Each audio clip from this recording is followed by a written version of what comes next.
우주의 생성과 진화를 통해 가지고 별이 어떻게 일생을 보내는지, 그 다음에 우주 빅뱅 이론으로서는 수소랑 헬륨까지만 만들어졌었는데 그 이상의 무거운 원소들은 어떻게 만들어지는지 별의 진화 단계에서 초신성 폭발까지 해서 만들어지는 것까지 배웠지. 그렇다면은 별까지 배웠어. 그럼 우주에서 별들이 그렇게 만들어진다는 걸 했으면은 26페이지에서는 조금 더 태양계에 집중을 하는 내용입니다. 태양계 쪽으로. 자, 그래서 26페이지 보면은 태양계와 지구의 형성이라 그래서 그럼 태양계는 어떻게 만들어졌을 것인가에 대한 내용이에요. 당연히 별이 우리 앞에서 배웠던 별이 만들어지는 주기율성이 만들어지는 원리랑 같겠지만 조금 달라요. 어땠을까? 지금 보면 태양계의 형성 첫 번째 순서대로 쭉 나와 있는데 태양계 성운의 형성 당연히 일반적인 별도 성운이 만들어져야지 만들어진다고 했었지. 질량의 중력에 의해서 수축해가지고 태양계 성운의 형성이라고 하는 거는 똑같이 성운이 만들어졌는데 자 우주에는 수소랑 헬륨밖에 없었지만 지금 현재 태양계에 또 지구나 여러 가지 물질들이 굉장히 여러 가지 있지. 물질들이 철도 있고 수소, 헬륨 이외의 물질들도 있어. 그러니까 우주 초기 단계에서 태양계가 만들어진 게 아니고 이미 초신성 폭발하고 남은 찌꺼기들이 막 있는 상태에서 거기에서부터 태양이 만들어지고 태양계가 만들어졌다라는 걸 얘기하고 싶어서 태양계 성운의 형성 보면은 맨 첫 번째 줄 우리 은하의 나성팔에 있던 성운에 초신성 폭발이 일어난 다음에 성운이 만들어진 거예요. 태양계의 성운이 여러 가지 물질들이 있어야 되니까. 그래서 태양계 같은 경우에는 뭐 우주가 맨 처음에 뭐 137억 년 전부터 만들어졌었다고 얘기를 했는데 한참 뒤부터 만들어진 거예요. 여러 가지 물질들이 이미 있는 상태에서. 그래서 초신성 폭발이 일어난 다음에 그 부분에서 태양계의 성운이 형성되었다라는 겁니다. 그래서 또 태양계의 성운이 만들어졌으면 밀도가 빽빽해졌겠네. 밀도가 높아졌겠네. 그러면은 질량이 높아졌을 거로 또 중력 수축이 막 일어나겠죠. 그래서 두 번째 성운의 수축이 일어나요. 성운의 수축.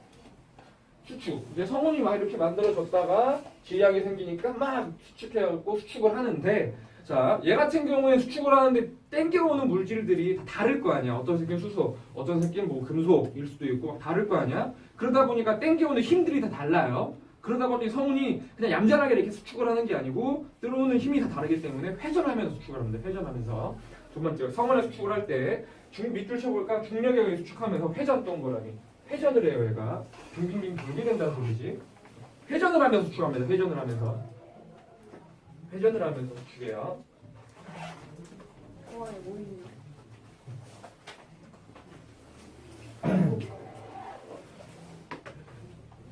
회전을 하면서 수축하게 됩니다. 그래서 성운이 회전하면서 수축을 하다 보니 내부 중심부에 있는 성운의 중심부는 계속 모여가지고 이제 슬슬 원시 태양이 만들어지겠죠. 아직 핵융합 반응을 하지 않는 원시 태양, 좀 질량이 커지게 되는 세 번째, 성운이 수축하면서 중심부에는 원시 태양이 만들어집니다. 당연히 온도가 높아지고 밀도가 커지겠지. 밑줄 중심부는 온도가 높아지고 밀도가 커져 원시 태양이 되었어요. 그러면은 여기 얘가 빙빙 돌면서 생겨졌다는 여기 원시 원반.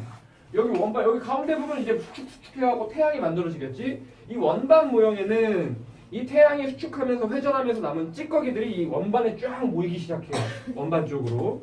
원반에 모이다 보니까 이 물질들이 원반을 빙빙빙 돌면서 지들끼리 막 부딪히겠지. 그러다 보니까 조금씩 크기가 커지게 될 거예요. 걔가 뭐가 될까? 나중에는 행성들이 되겠지. 그렇지? 가운데 태양이 있을 거고.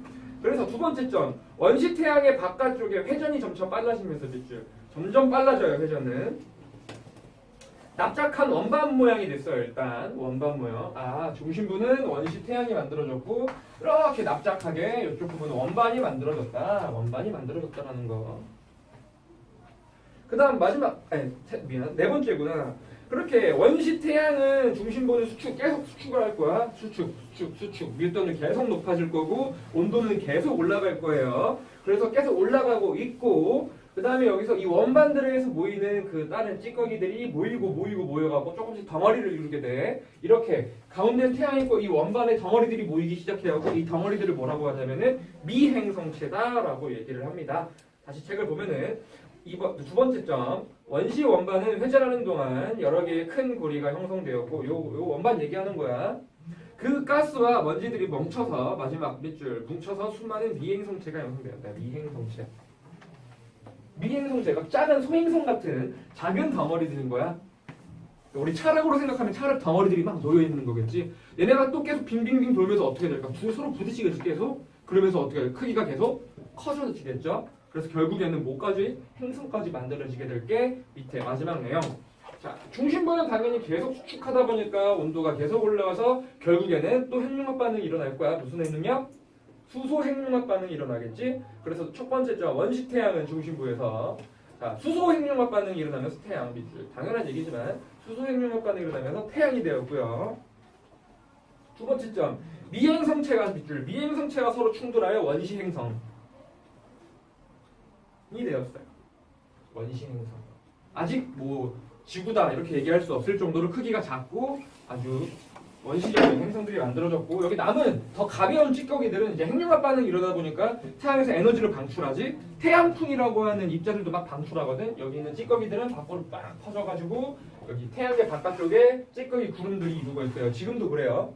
지금도 우리 해왕성 다음에는 행성들이 아무것도 없지만 찌꺼기들이 쫙 이렇게 우리 고리 모양으로 이루고 있어요. 오르트 구름이라 여기 플러스 강이 이번에는 카이퍼 벨트랑 오르트 구름이라고 얘기를 하는데 카이퍼 벨트가 이렇게 태양계 주위를 감싸고 있고 구름이 또 감싸고 있어요. 뭐 여기까지는 뭐 중요하지는 않고 이렇게 되면은 태양계에 태양과 행성들이 만들어졌겠지. 이렇게 태양계의 성운에서부터 태양이 만들어졌다라고 하는 게 플러스 강의 1번에 나와 있는 성운설이에요. 태양계가 만들어진 가설이에요. 성운설이라고 하는 거는 현재 우리가 태양계는 성운설로서 만들어졌을 거다라고 가장 믿고 있습니다. 지금 책에 안 나왔지만 이걸 믿는 여러 가지 증거들이 있어요. 대표적으로 뭐가 있냐면은 태양이 만들어지면서 뭐 됐다 그랬지? 회전한다 그랬었지? 회전해가지고 얘가 빙빙빙 돌면서 행성들이 만들어졌잖아. 그럼 그 행성들은 계속 같은 방향으로 돌겠네? 맞아요. 지구 태양계는 위에서 봤을 때 위에서 보면 태양이 이렇게 있지? 태양은 시계 방향으로 돌아 반시계 방향으로 돌아 자전은? 당연히 모를 거라 생각을 했어요. 반시계 방향으로 돌아요. 위에서 봤을 때 반시계 방향으로 빙빙 돌아. 거기서 만물의 근원은 반시계 방향이에요. 지구도 반시계로 자전하지? 공전도 반시계로 해요. 태양 주위에 있는 모든 행성들이 다 반시계로 공전합니다. 이렇게 반시계 방향으로 공전해요. 성운설의 증거가 될 수 있는 거야. 왜? 얘가 회전해갖고 원반들이 회전하면서 행성들이 만들어졌기 때문에 같이 빙빙 돌겠지. 또한 이 행성들의 모든 행성들도 다 반시계 방향으로 자전해요. 그래서 이렇게 돌고 이렇게 돌고 모든 행성이 물론 금성은 빼고 금성 같은 경우에는 시계 방향으로 도는데 원래는 이렇게 반시계로 돌고 있다가 운석이 빵 떨어졌고 얘가 쭉 뒤집어졌다. 그래갖고 시계 방향으로 돌고 있다라고 얘기를 많이 해요. 그래서 우리 그 천안성도 누워가지고 공전하잖아. 그렇지? 걔도 원래는 반시계 방향으로 돌고 있었는데 빵 해갖고 띵 해갖고 이렇게 돌게 됐다라고들 얘기를 합니다. 그래서 그 얘기까지 맞아 떨어지면 전부 다 같은 방향으로 공전하고 자전하기 때문에 성운설의 증거가 되기도 하죠. 태양의 기준, 태양이 반시계로 돌기 때문에 모든 게 이렇게 도는 거예요. 그렇다고. 여기까지 몰라도 되고, 성운설이라고 하는 걸 믿고 있어요. 이런 증거들 때문에. 자, 성운설도 중요한 얘기 한 거예요. 내가 밑줄 치라고 했던 중요 부분은 알아두세요. 서술형으로도 우리가 쓸 줄 알아야 돼. 성운설에 대해서 서술하시오. 과정 단계에 따라서. 이렇게 태양계가 만들어졌고 그렇다면 밑에 보면은 태양이 만들어졌어. 오케이 주기활성 될 테니까 우리 앞에서 다 배웠고 그럼 주변의 태양계들은 어떻게 만들어졌을까? 자 이렇게 원반들이 모여가지고 만들어졌어. 근데 우리 혹시 기억나 중학교 때? 태양계 행성들은 크게 두 가지로 구별했었어. 중3 때 배웠겠네요. 그렇지 뭐 지구형 행성과 목성형 행성. 너희 몇 달 전에 배운 건데? 2달? 지구형 행성과 목성형 행성으로 나눠져 있지? 수, 금, 지, 화까지는 지구형 행성, 목, 토, 천, 해까지는 목성형 행성. 두 개가 다른 점이 뭐였어? 여러 가지 물리량이 달랐지? 밀도라던가 이런 것들. 그 다음에 얘네들은 다 땅이 있고 얘네는 땅이 없고 막 이랬었잖아. 고체 물질로 이루어졌고 그게 기준이 왜 딱 화성과 목성 사이 기준으로 이쪽 안쪽은 여기에 태양이 있다면은 안쪽은 다 지구형 행성이고 바깥쪽은 왜 목성형 행성이 됐을까를 배우는 게 밑에 부분이에요. 그래서 태양계와 지구의 고체 물질 형성이라는 얘기가 나와 있는데 자 이렇게 나눠진 이유가 말 그대로 진짜 거리 때문이에요. 왜? 지구형 행성들 같은 경우에는 밀도가 커, 작아. 그러니까 원자들을 놓고 봤을 때 원자들이 무거워, 가벼워. 목성형 행성들은 대부분 수소랑 헬륨, 메테인처럼 가벼운 기체로 이루어져 있고 지구형 행성들은 뭐 철, 니켈, 땅 등 굉장히 무거운 애들로 이루어져 있어. 그래서 밀도가 지구형 행성이 훨씬 더 크다라 그랬었지. 즉 행성들을 이루고 있는 원자 하나하나를 놓고 봤을 땐 지구형 행성이 더 무거웠다라는 얘기야. 애들이. 그렇다 보니까 원래 얘네가 이렇게 행성을 이루기 전 원반에 뿌려져 있었을 때 질량이 높아지면 뭐가 세지죠?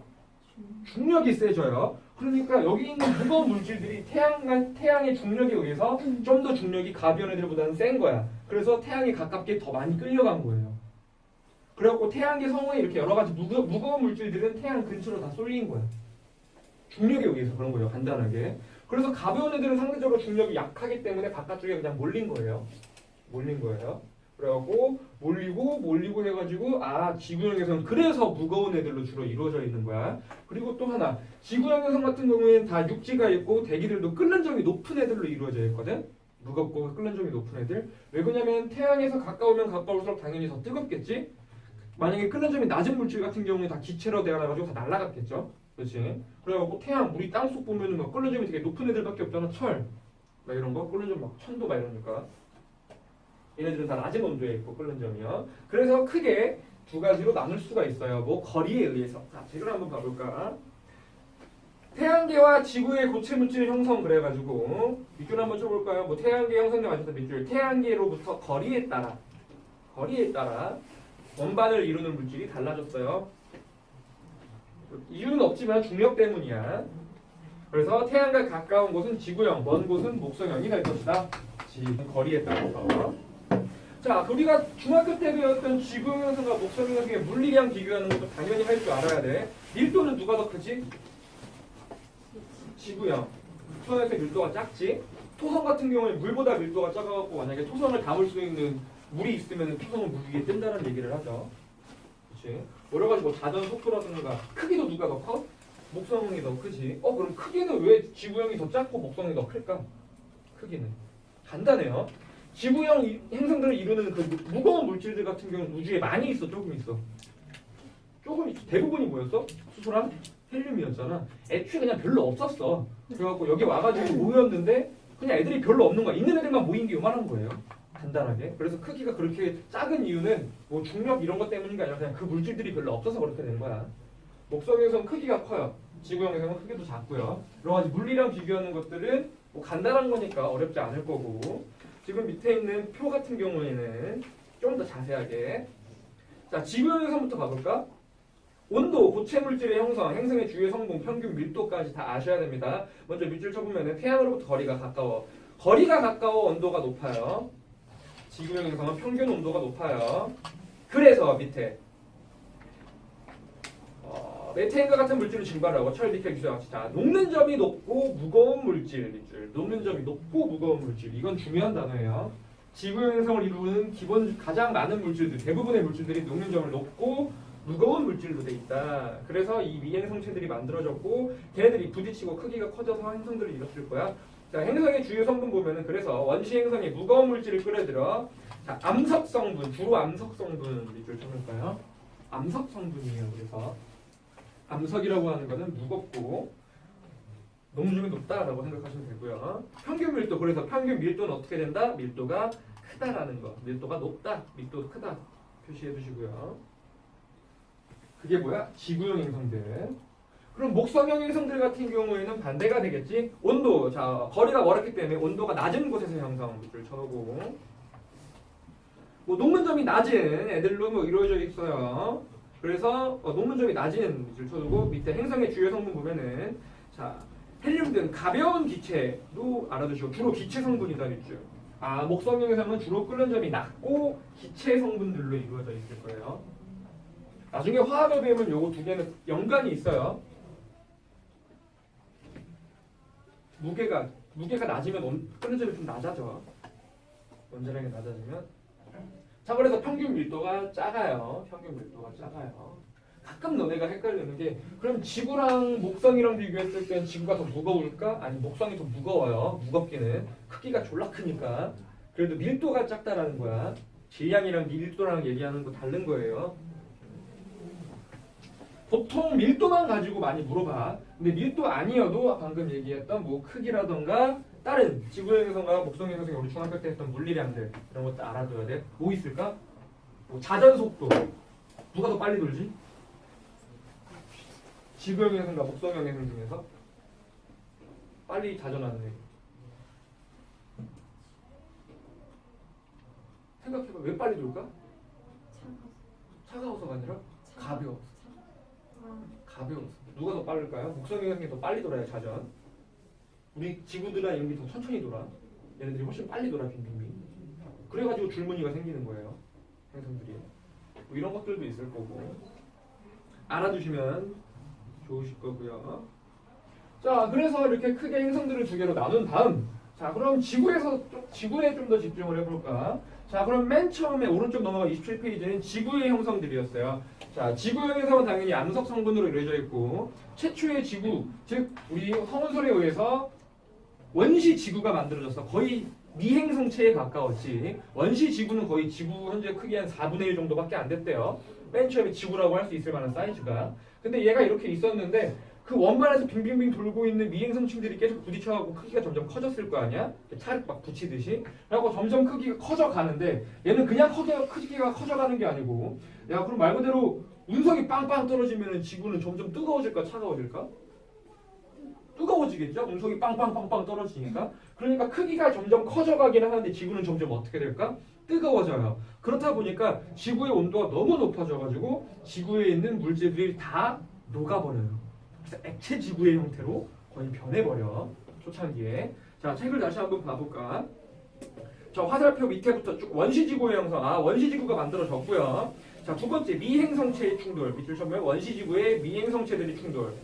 그래서 크기랑 질량이 증가해요. 미행성체들이 빵빵빵 부딪혀가지고. 그 다음 세 번째. 자, 그래서 미행성체의 충돌에 의해 밑줄 온도가 상승하여서 지구 전체가 다 녹아서 마그마의 바다 밑줄. 아, 빵빵빵 온도 뜨거워져. 그래서 다 녹아서 마그마의 바다가 형성이 되었어요. 마그마의 바다. 그럼 그냥 이 마그마의 바다가 형성된 게 무슨 의미가 있냐면은 지구 전체가 액체라네. 근데 지구를 이루는 물질들이 굉장히 여러 가지가 있잖아. 그럼 지구를 이루고 있는 물질 중에서 조금 더 무거운 애들 같은 경우에는 가라앉을까 떠오를까? 무거운 애들은 가라앉겠지 당연히. 즉 지구가 이렇게 다 액체 상태인데 여기 있는 물질들 중에서 무거운 애들 같은 경우에는 가라앉아요. 우리 물속에 무거운 애들 가라앉듯이 똑같은 거야. 밀도가 큰 물질들은 막 가라앉아. 그리고 밀도가 작은 애들이 막 떠오르게 되겠지. 그치, 액체 상태니까. 그러다가 이제 미행성체들이 다 부딪히는 게 대충 끝나면 지구는 다시 뜨거워질까 다시 차가워질까? 다시 차가워지겠지. 이렇게 무거운 애들이 가운데로 모이고 차가워지면서 뭐가 나뉘냐면은 가운데 무거운 애들이 모여서 핵을 이루게 되고 가벼운 애들이 떠올라서 멘틀과 지각을 이루게 됩니다. 자, 네 번째네. 마그마의 바다에서 철과 니켈 등, 자, 밑줄 무거운 물질은 가라앉아 핵을 형성, 핵 동그라미. 그 다음 가벼운 물질은 떠올라 멘틀을 형성하였다. 핵과 멘틀이 분리된 이유예요. 이게 지금 우리 멘틀과 핵으로 나눠져 있지 지구가. 이래서 그런 거야. 뭐 때문에? 마그마의 바다 때문에 일어날 수 있었던 거지. 자, 그 다음 원시지각. 그래갖고 점점 식어가면서 위에도 계속 마그마였다가 식으니까 이제 딱딱하게 굳겠지. 그게 뭐가 됐을까? 땅이 됐어요. 식어가지고 땅이 됐고 지구가 식다 보니까 이제 수증기들도 막 뭐가 될까? 차가워지니까 비가 돼서 막 내리겠지. 그래서 뭐가 만들어졌다? 바다가 만들어졌을 거예요. 그래서 핵과 멘틀이 분리된 이후로 원시 지각이 만들어지고 원시 바다가 만들어집니다. 다섯 번째 보면은 미행성체의 충돌이 줄어들면서 지구의 표면이 식어. 그러니까 온도가 낮아졌다는 뜻이에요. 그렇죠? 지구의 표면이 식어 원시 지각 형성. 그 다음 밑에 원시 바다 형성. 이렇게 지각과 바다가 형성이 되었다.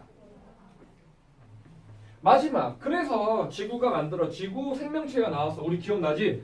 고생대 중생대만 했을 때 생명체는 육지에서 먼저 만들어졌다, 바다에서 먼저 만들어졌다? 바다. 왜였지? 오존층이 없었잖아, 첫사에는. 오존층이 없어서 생명체가 육지에 나올 수가 없었어요.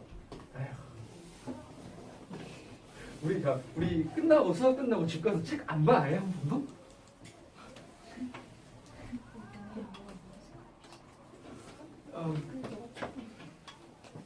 슬프다. 자, 그래서 생명체 출현, 바다에서 최초의 생명체 밑줄. 우리 이유는 알아요. 바다에서 최초의 생명체가 만들어집니다. 밑에다 오존층이 없어서 이렇게 좀 써주면 좋을 것 같네.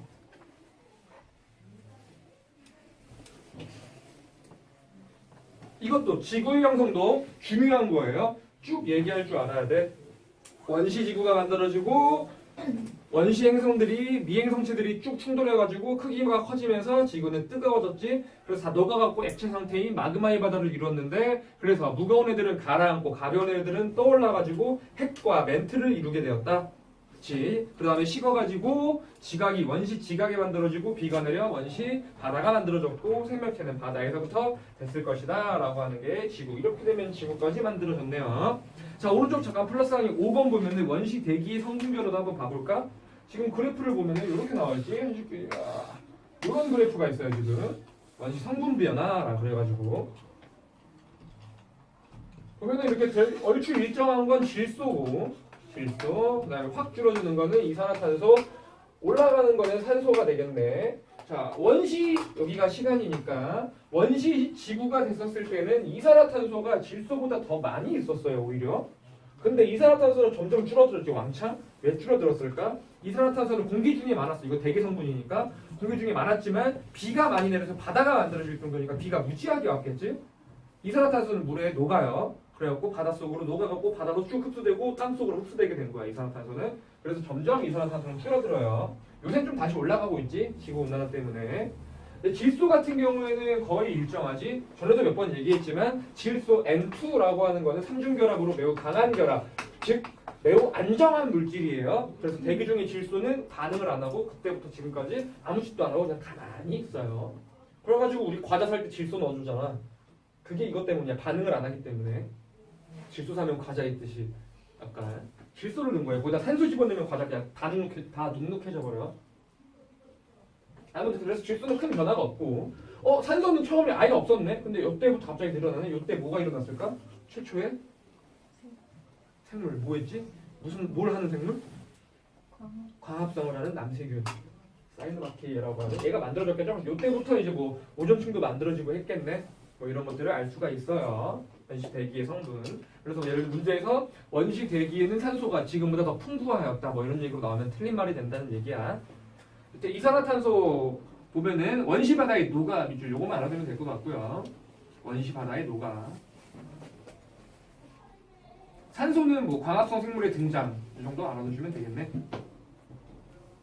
밑에 개념 속수 없고 이제 우주에서 만들어져서 태양이 만들어지고 지구까지 만들어졌구나. 이래서 지구에는 굉장히 다양한 물질들이 만들어졌구나까지 해서 우주 내용은 여기서 쭉 끊기고, 그럼 지구에는 여러 가지 물질들이 이래서 많아진 거다라고 한 다음 갑자기 급 32페이지 원소들의 주기성이라고 화학 반응으로 아주 태세 변화를 빠르게 하죠. 싫어요 여기? 네.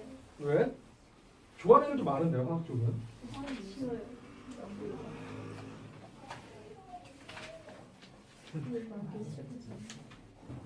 여기가 앞에 쪽은 어려운 게 하나도 없었어. 그냥 조금 더 얼마나 더 잘 외우고 잘 머릿속에 넣어있냐 생각을 좀 잘할 수 있는 여기였었고, 이쪽 부분은 이제 우리가 지금 배웠던 내용들이에요. 근데 중학교 때 다 배웠던 내용들을 조금 더 확장시키고 조금 더 자세하게 배울 뿐 크게 변하는 건 없어요. 근데 여기 단원을 굉장히 중요해요.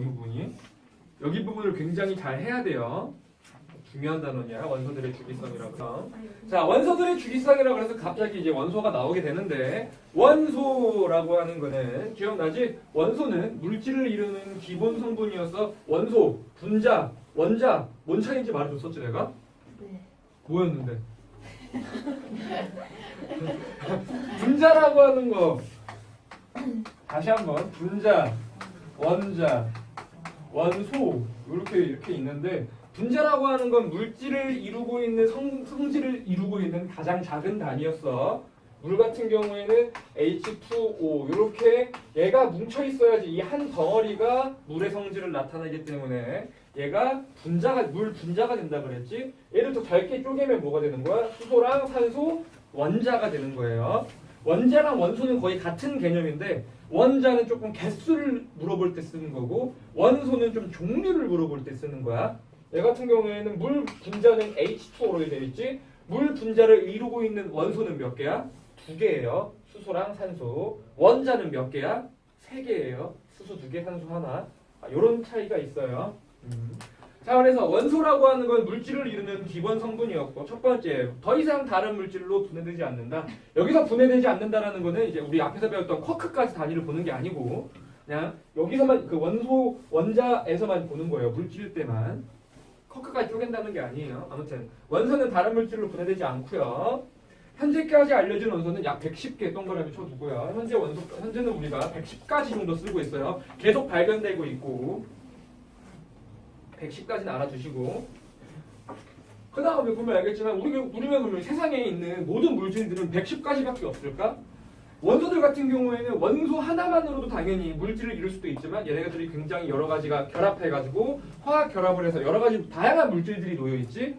그래서 보면 알겠지만 물질의 종류랑 원소의 종류랑 비교했을 때 뭐가 훨씬 더 많을 수밖에 없어? 물질의 종류가 훨씬 더 많아요. 셀 수 없을 정도로. 그래서 지금 세 번째 보면 마지막 줄 보면은 화살표. 원소의 종류는 물질의 종류에 비해 매우 적다 위주요. 물질이 훨씬 더 많아야 다양한 결합을 할 거니까. 그러면 그 결합은 어떻게 할까? 좀 이따 배울 거예요. 원소들은 이런 것들이 있어요. 자, 그러면 현재 우리 중학교 때 배웠던 주기율표 기억나십니까? 주기율표. 너네 이제 주기율표 머릿속에 다 들어있어야 돼. 수소, 헬륨, 리튬, 베릴륨, 붕소, 탄소, 질소, 산소, 플루오르, 네온, 나트륨, 마그네슘, 알루미늄, 규소, 인, 황, 염소, 아르곤, 칼륨, 칼슘. 그 다음 여기 밑에 뒤에서도 할 거지만 루비듐이 있고 여기 FCl, 브로민, 아이오딘까지 있는데 이 정도까지 외우셔야 돼요. 진짜 리스크. 왜? 어떻게 외우냐고? 다 외워줘. 이거는 외우는 방법 여러 가지가 있어요. 뭐 앞 글자만 따서 외워도 되고. 그래서 뭐 수헬, 리베, 붕탄, 질산, 뭐 풀네, 남아, 알규, 인황, 염, 아, 케이카 뭐 이런 식으로도 외워도 되고. 외우는 방법은 여러 가지가 있어요. 이건 뭐 쉽게 외우거나 이럴 너무 많아서 이거 순서를 외워줘야 돼. 수소, 헬륨, 리튬, 베릴륨, 붕소, 탄소, 질소, 산소, 플루오르, 네온. 이거 얘가 뭔지는 알지? 아니요? 이거 뭐야? AL. 알루미늄. 맞네. 저 SI인데. SI 뭐야? 실리콘이에요. 영어로는. 한글로 규소야. 규소. 얘는 앞으로 많이 나올 거야. 규소. 규소. 네, 규소. 그다음 P는 인, S는 황, CR, 염소, AR, 아르곤. 칼륨이야, 칼슘이야. 칼슘. 달라진다 이럴 줄 알았다. 칼륨. 얘는 칼슘. 저 외우는 제 칼슘이잖아. CC야 그래. C. 칼슘. C예요. 이것만 헷갈리지 마. 이 정도는 외워두셔야 돼요. 외워두셔야 돼요. 꼭. 네. 외워야 돼요. 외워야 돼요. 물론 정 안 외워도 뭐 문제 풀 수 있을라나? 아니요. 안 될 것 같아요. 외워야 될 것 같아요. 저 순서를 외워야 돼요? 요 순서대로 다. 순서대로. 예를 들면 뭐 딱 봤을 때 6번은 뭘까요? 원자번호 6번. 6번째 나오는 거. 그렇지, 탄소. 바로 나와야 돼. 뭐 8번째 나오는 건 뭘까요? 산소겠지? 10번째 나오는 건 뭘까? Ne, 네온. 네온 사인할 때 그 네온이에요. 이걸로 만든 게 네온 사인이야. 이런 것들. 이거를 알아야 돼서 번호를. 자, 아무튼 주기율표는 있는데 그러면 우리는 여기 이 주기율표는 어떻게 만들었냐? 누가 만들었을까? 이 빡치는 거를. 과학자가. 그렇죠. 자, 근데 이 얘가 말 그대로 주기율표야. 주기라는 게 일정한 비율로 존재한다는 뜻이지. 얘의 가로줄이 주기라고 얘기를 하거든. 주기. 1주기, 2주기, 3주기, 4주기, 5주기. 그러니까 얘가 이렇게 주기를 모아가지고 이렇게 표로 만든 게 주기율표란 말이지. 그럼 얘는 어떻게 만들었을까? 자, 주기율의 발견 보면은 주기율 보면은 성질이 비슷한 원소가 주기적으로 나타내는 현상 보면 알겠지만 뒤에서 배울 거야. 세로줄 애들에 있는 애들이 성질이 좀 비슷해요. 뭐 베릴륨과 마그네슘, 칼슘이 성질이 비슷하고 여러분 플로르, 염소, 브로민, 아이오딘 이런 애들이 성질이 비슷해요. 그래서 주기적으로 성질이 비슷한 애들이 나타납니다. 이게 주기율이고 그래서 이 주기율을 표로 나타낸 게 주기율표야. 주기율표. 자, 그럼 밑에 주기율표는 어떤 식으로 만들어졌냐면은 첫 번째 데베라이너라는 사람이 계셨어요. 데베라이너라는 형이 있었는데 이 사람이 자, 성질이 비슷한 세 쌍의 원소. 얘가 이 데바라는 사람이 실제로 자기가 그냥 생각해봤을 때 실제로 성질이 비슷한 애를 세 개를 뽑아왔어. 예를 들면은 뭐 베릴륨, 마그네슘, 칼슘 이렇게 베릴륨과 마그네슘과 칼슘을 모아놓고 성질이 비슷해서 모아놓고 해봤더니 여기로 아래로 예를 들면은 베릴륨과 마그네슘, 칼슘 중에서 얘가 반응성이 제일 세대. 그 다음이 마그네슘이었고 그 다음이 베릴륨이었어. 아, 반응성이 얘가 제일 세네. 그래서 그냥 칼슘과 마그네슘과 베릴륨을 놓고 봤더니 반응성이 1등, 2등, 3등이었다. 그랬더니 얘가 다른 거 질량을 한번 비교해봤어. 그랬더니 얘가 제일 무겁고 그 다음 얘가 무겁고 그 다음 얘가 무겁더라 이거야. 별것도 아닌 거지만 되게 중요한 거예요. 왜? 성질이 비슷한 애를 모아놨더니 반응성의 세기에 따라서 뭐 질량비가 쭈르륵 일정하게 나타난다. 그래서 얘는 세 쌍의 원소가 일정한 비율로 나타난다. 그래서 지금 세 쌍의 원소가 존재하면 자 밑줄 이 원소 사이에 원자량의 일정한 관계가 있다. 그냥 이게 세 쌍의 원소로 원자량의 일정한 관계가 있다. 얘를 세쌍 원소설이라고 그래요. 세쌍 시옷 버리면 되지. 세쌍 원소설. 세쌍 원소설이라고 얘기해요. 세쌍 원소설. 데베라이너는 세쌍 원소설을 주장하였다라고 하는 게 이 얘기예요. 성질이 비슷한 세 개를 놓고 봤더니 질량 비율이 일정하게 나왔다라는 거지. 그러고 놓고 보니까 이 데베라이너가 만든 세쌍 원소설을 가지고 옆에 넘어가서 멘델레예프라는 사람이 그러면은 이렇게 성질이 비슷한 애들이 쭉 모아놓고 질량이 일정한 비율이 있으면은 얘네들을 싹 다 조사하게 되면 일정한 뭐 기준이나 또는 표가 나오지 않을까라고 해서 이 멘델레예프라는 사람이 최초의 주기율표를 만들어냅니다. 이 사람이.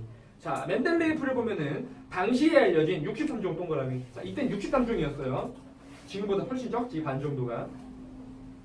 더 중요한 거 원소들을 옆에 무슨 순으로 배열하였다? 원자량 순으로 배열하였다. 원자량 순. 원자량에서 다른 얘기로 얘기하면 질량순이에요. 질량순. 즉 원소들을 얘가 가벼운 애부터 쫙 배열했더니 일정 기간 끊어갖고 밑에 끊어서 배열하고 했더니 이 세쌍 원소들에 입각하여서 배열을 해봤더니 이러한 표가 나오더라. 그래서 멘델레예프가 처음에 만든 주기율표예요. 우리가 멘델레예프가 만들었기 때문에 이걸 쓸 수가 있었어요. 자, 그래서 원자량 순으로 배열을 했더니 주기적으로 나타냈어요. 자, 근데 보면 이때 화살표 보면 알겠지만 몇몇 원소들의 주기성이 벗어나는 문제점. 멘델레예프가 맨 처음 만들었을 주기율표는 내가 지금 그린 이 주기율표는 멘델레예프가 만든 게 아니에요. 조금 문제점이 많이 있었어. 예외가 너무 많았다는 거지. 그래서 그냥 주기율표라고 하기도 좀 애매했어. 너무 예외가 많았거든. 얼추 비슷하긴 했는데 예외가 많았어요. 근데 멘델레예프는 또 되게 대단한 사람인 게 그때 얘가 예를 들면은 주기율표를 배열하다 보니까 원래 나트륨 다음에 알루미늄이야. 질량을 재보니까 그때 마그네슘이 없었다면은 그럼 알루미늄이 여기 있어야 되는 건데 얘는 얘랑 성질이 좀 다른 거야. 그래가지고 얘는 지금은 우리가 모르겠지만 이 공간에 분명히 다른 원소가 언젠간 발견될 것이다라고 예측을 할 수 있었어요.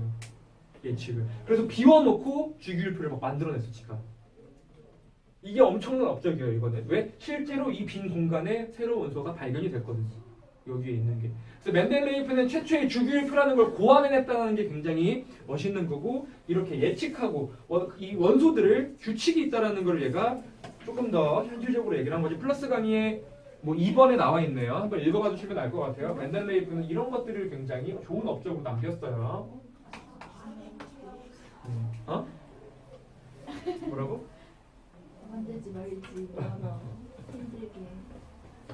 그래서 멘델레예프가 만든 주기율표는 이게 아니었어. 조금 달랐어요. 근데 아까 얘기했듯이 예외가 너무 많았다고. 그래서 과학이 좀 더 발전한 다음에 옆에 넘어가면은 1913년에 연도는 모르셔도 됩니다. 모즐리라는 사람이 모즐리. 현재 우리가 쓰는 주기율표는 이 모즐리가 만든 사람을 쓴 거예요. 모즐리는 원소들의 주기적 성질이 멘델레예프는 뭐로 배열했다고? 원자량 순으로 배열했다고. 근데 얘는 뭐로 배열한다고? 양성자수 동그라미. 즉 원자번호 동그라미. 양성자수가 원자번호예요. 양성자수로 배열을 해서 원자번호를 매긴 거야. 그랬더니 주기가 다 맞아떨어지더라 라고 얘기를 한 거예요. 내가 그래서 번호를 알아야 된다고 그랬지. 무슨 얘기일까? 아까 6번 탄소라고 그랬지. 이 6번인 이유가 뭘까요? 양성자가 몇 개 있어서? 여섯. 6개 있어서 6번이에요.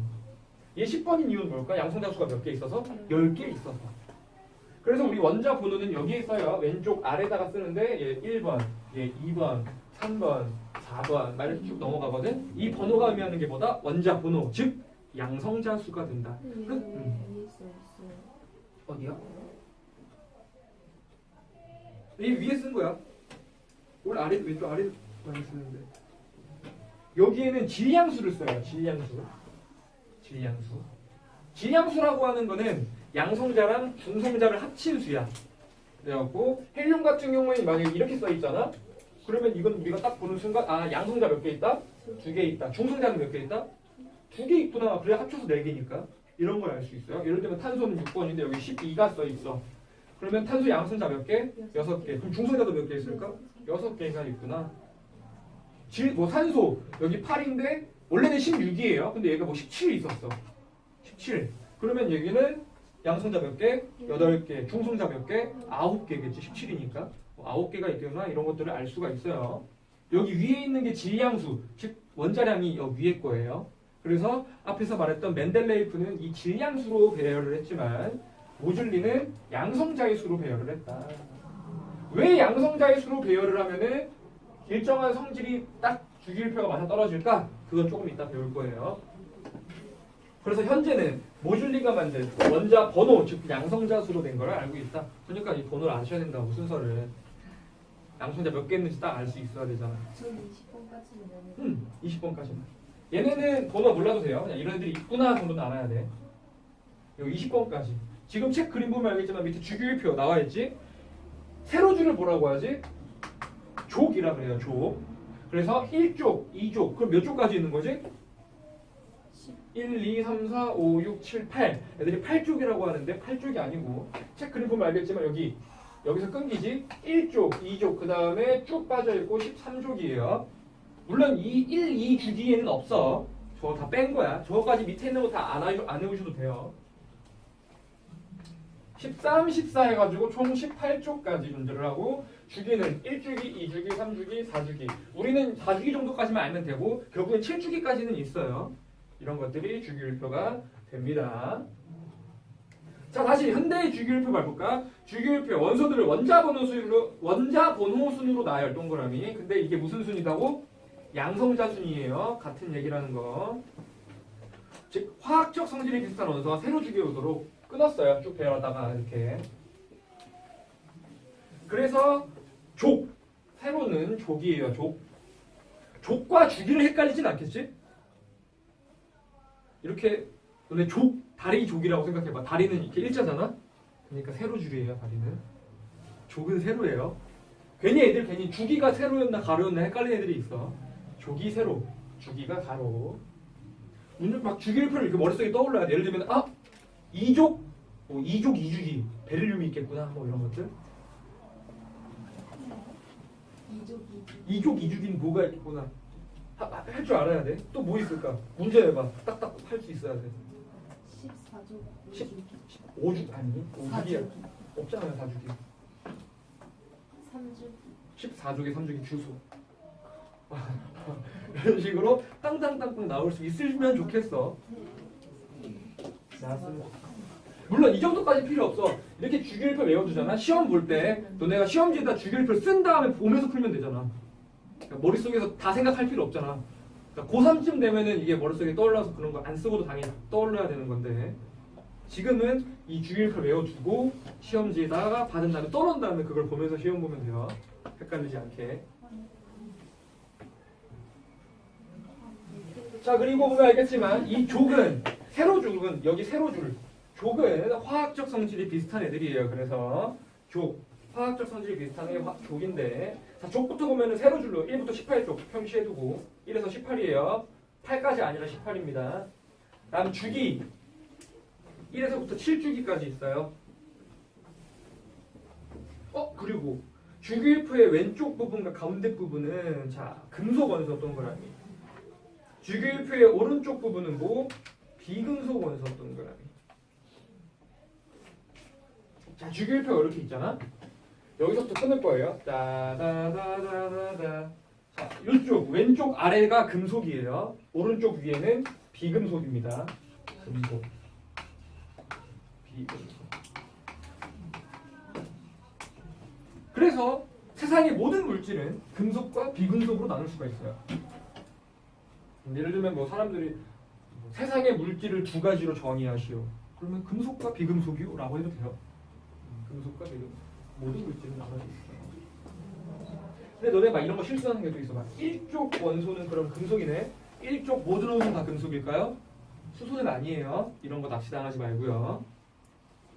이렇게 금속과 비금속으로 나눠져 있다. 알아두셔야 돼요. 이것도 이렇게 자를 줄도 알아야 돼. 그래서 여기 아래부터는 금속. 여기 가운데 준금속이라고 얘는 비금속인데 금속을 구별할 줄 아셔야 됩니다. 오케이. 요게 주기율표. 조금 쉬었다가 잘 쉬셨죠? 자, 그래서 우리 주기율표의 가로줄은 주기, 세로줄은 조기다. 라고까지 얘기를 했고, 화학 특성들이 비슷한 거는 같은 조기에 있는 애들의 화학 특성들이 대체로 비슷하다. 라고까지 얘기를 했었습니다. 그리고 오른쪽 넘어가게 되면 방금 아까 했듯이 이렇게 잘라가지고 왼쪽 아래는 금속, 오른쪽 위는 비금속이라고 얘기를 했었잖아. 그럼 금속 물질과 비금속 물질은 어떤 성질이 있길래 금속으로 나눈 거고 비금속으로 나눈 걸지 배우려고 하는 거예요. 자, 33페이지 보게 되면은 그래서 금속 원소랑 비금속 원소는 그럼 무슨 차이점이 있을까? 금속 원소 보면은 주기율표에서 왼쪽과 가운데 아래쪽에 있는 게 금속 원소고요. 자, 특징 보면은 실온에서의 상태, 실온이라고 하는 건 현재 온도야, 상온. 실온에서는 어떤 상태지? 금속은 대부분 고체 상태예요. 물론 액체도 있어요. 한 놈만 두고 수은 빼고. 수은만 액체야. 수은만 액체, 나머지 다 고체예요. 대부분 고체, 금속. 자, 그다음 밑에 특징들도 보면은 고체 상태구나.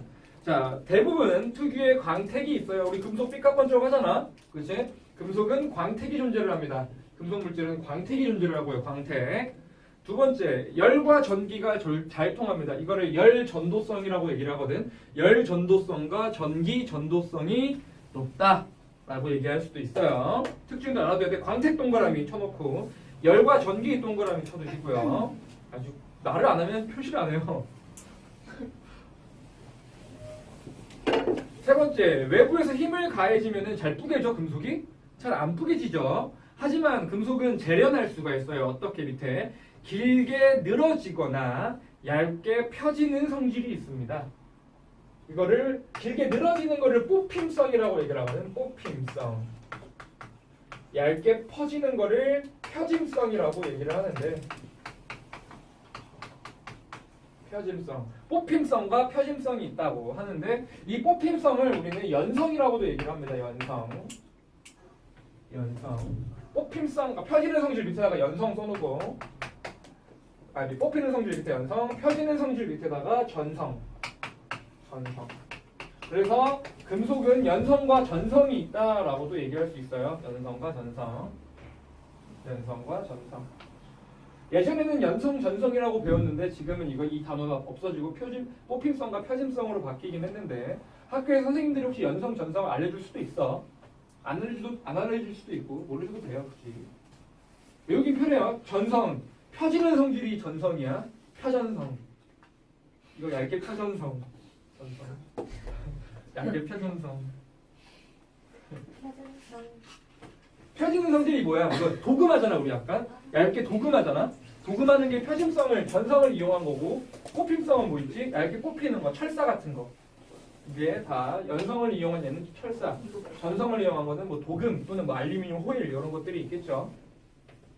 자, 이렇게 연성과 전성이 존재한다.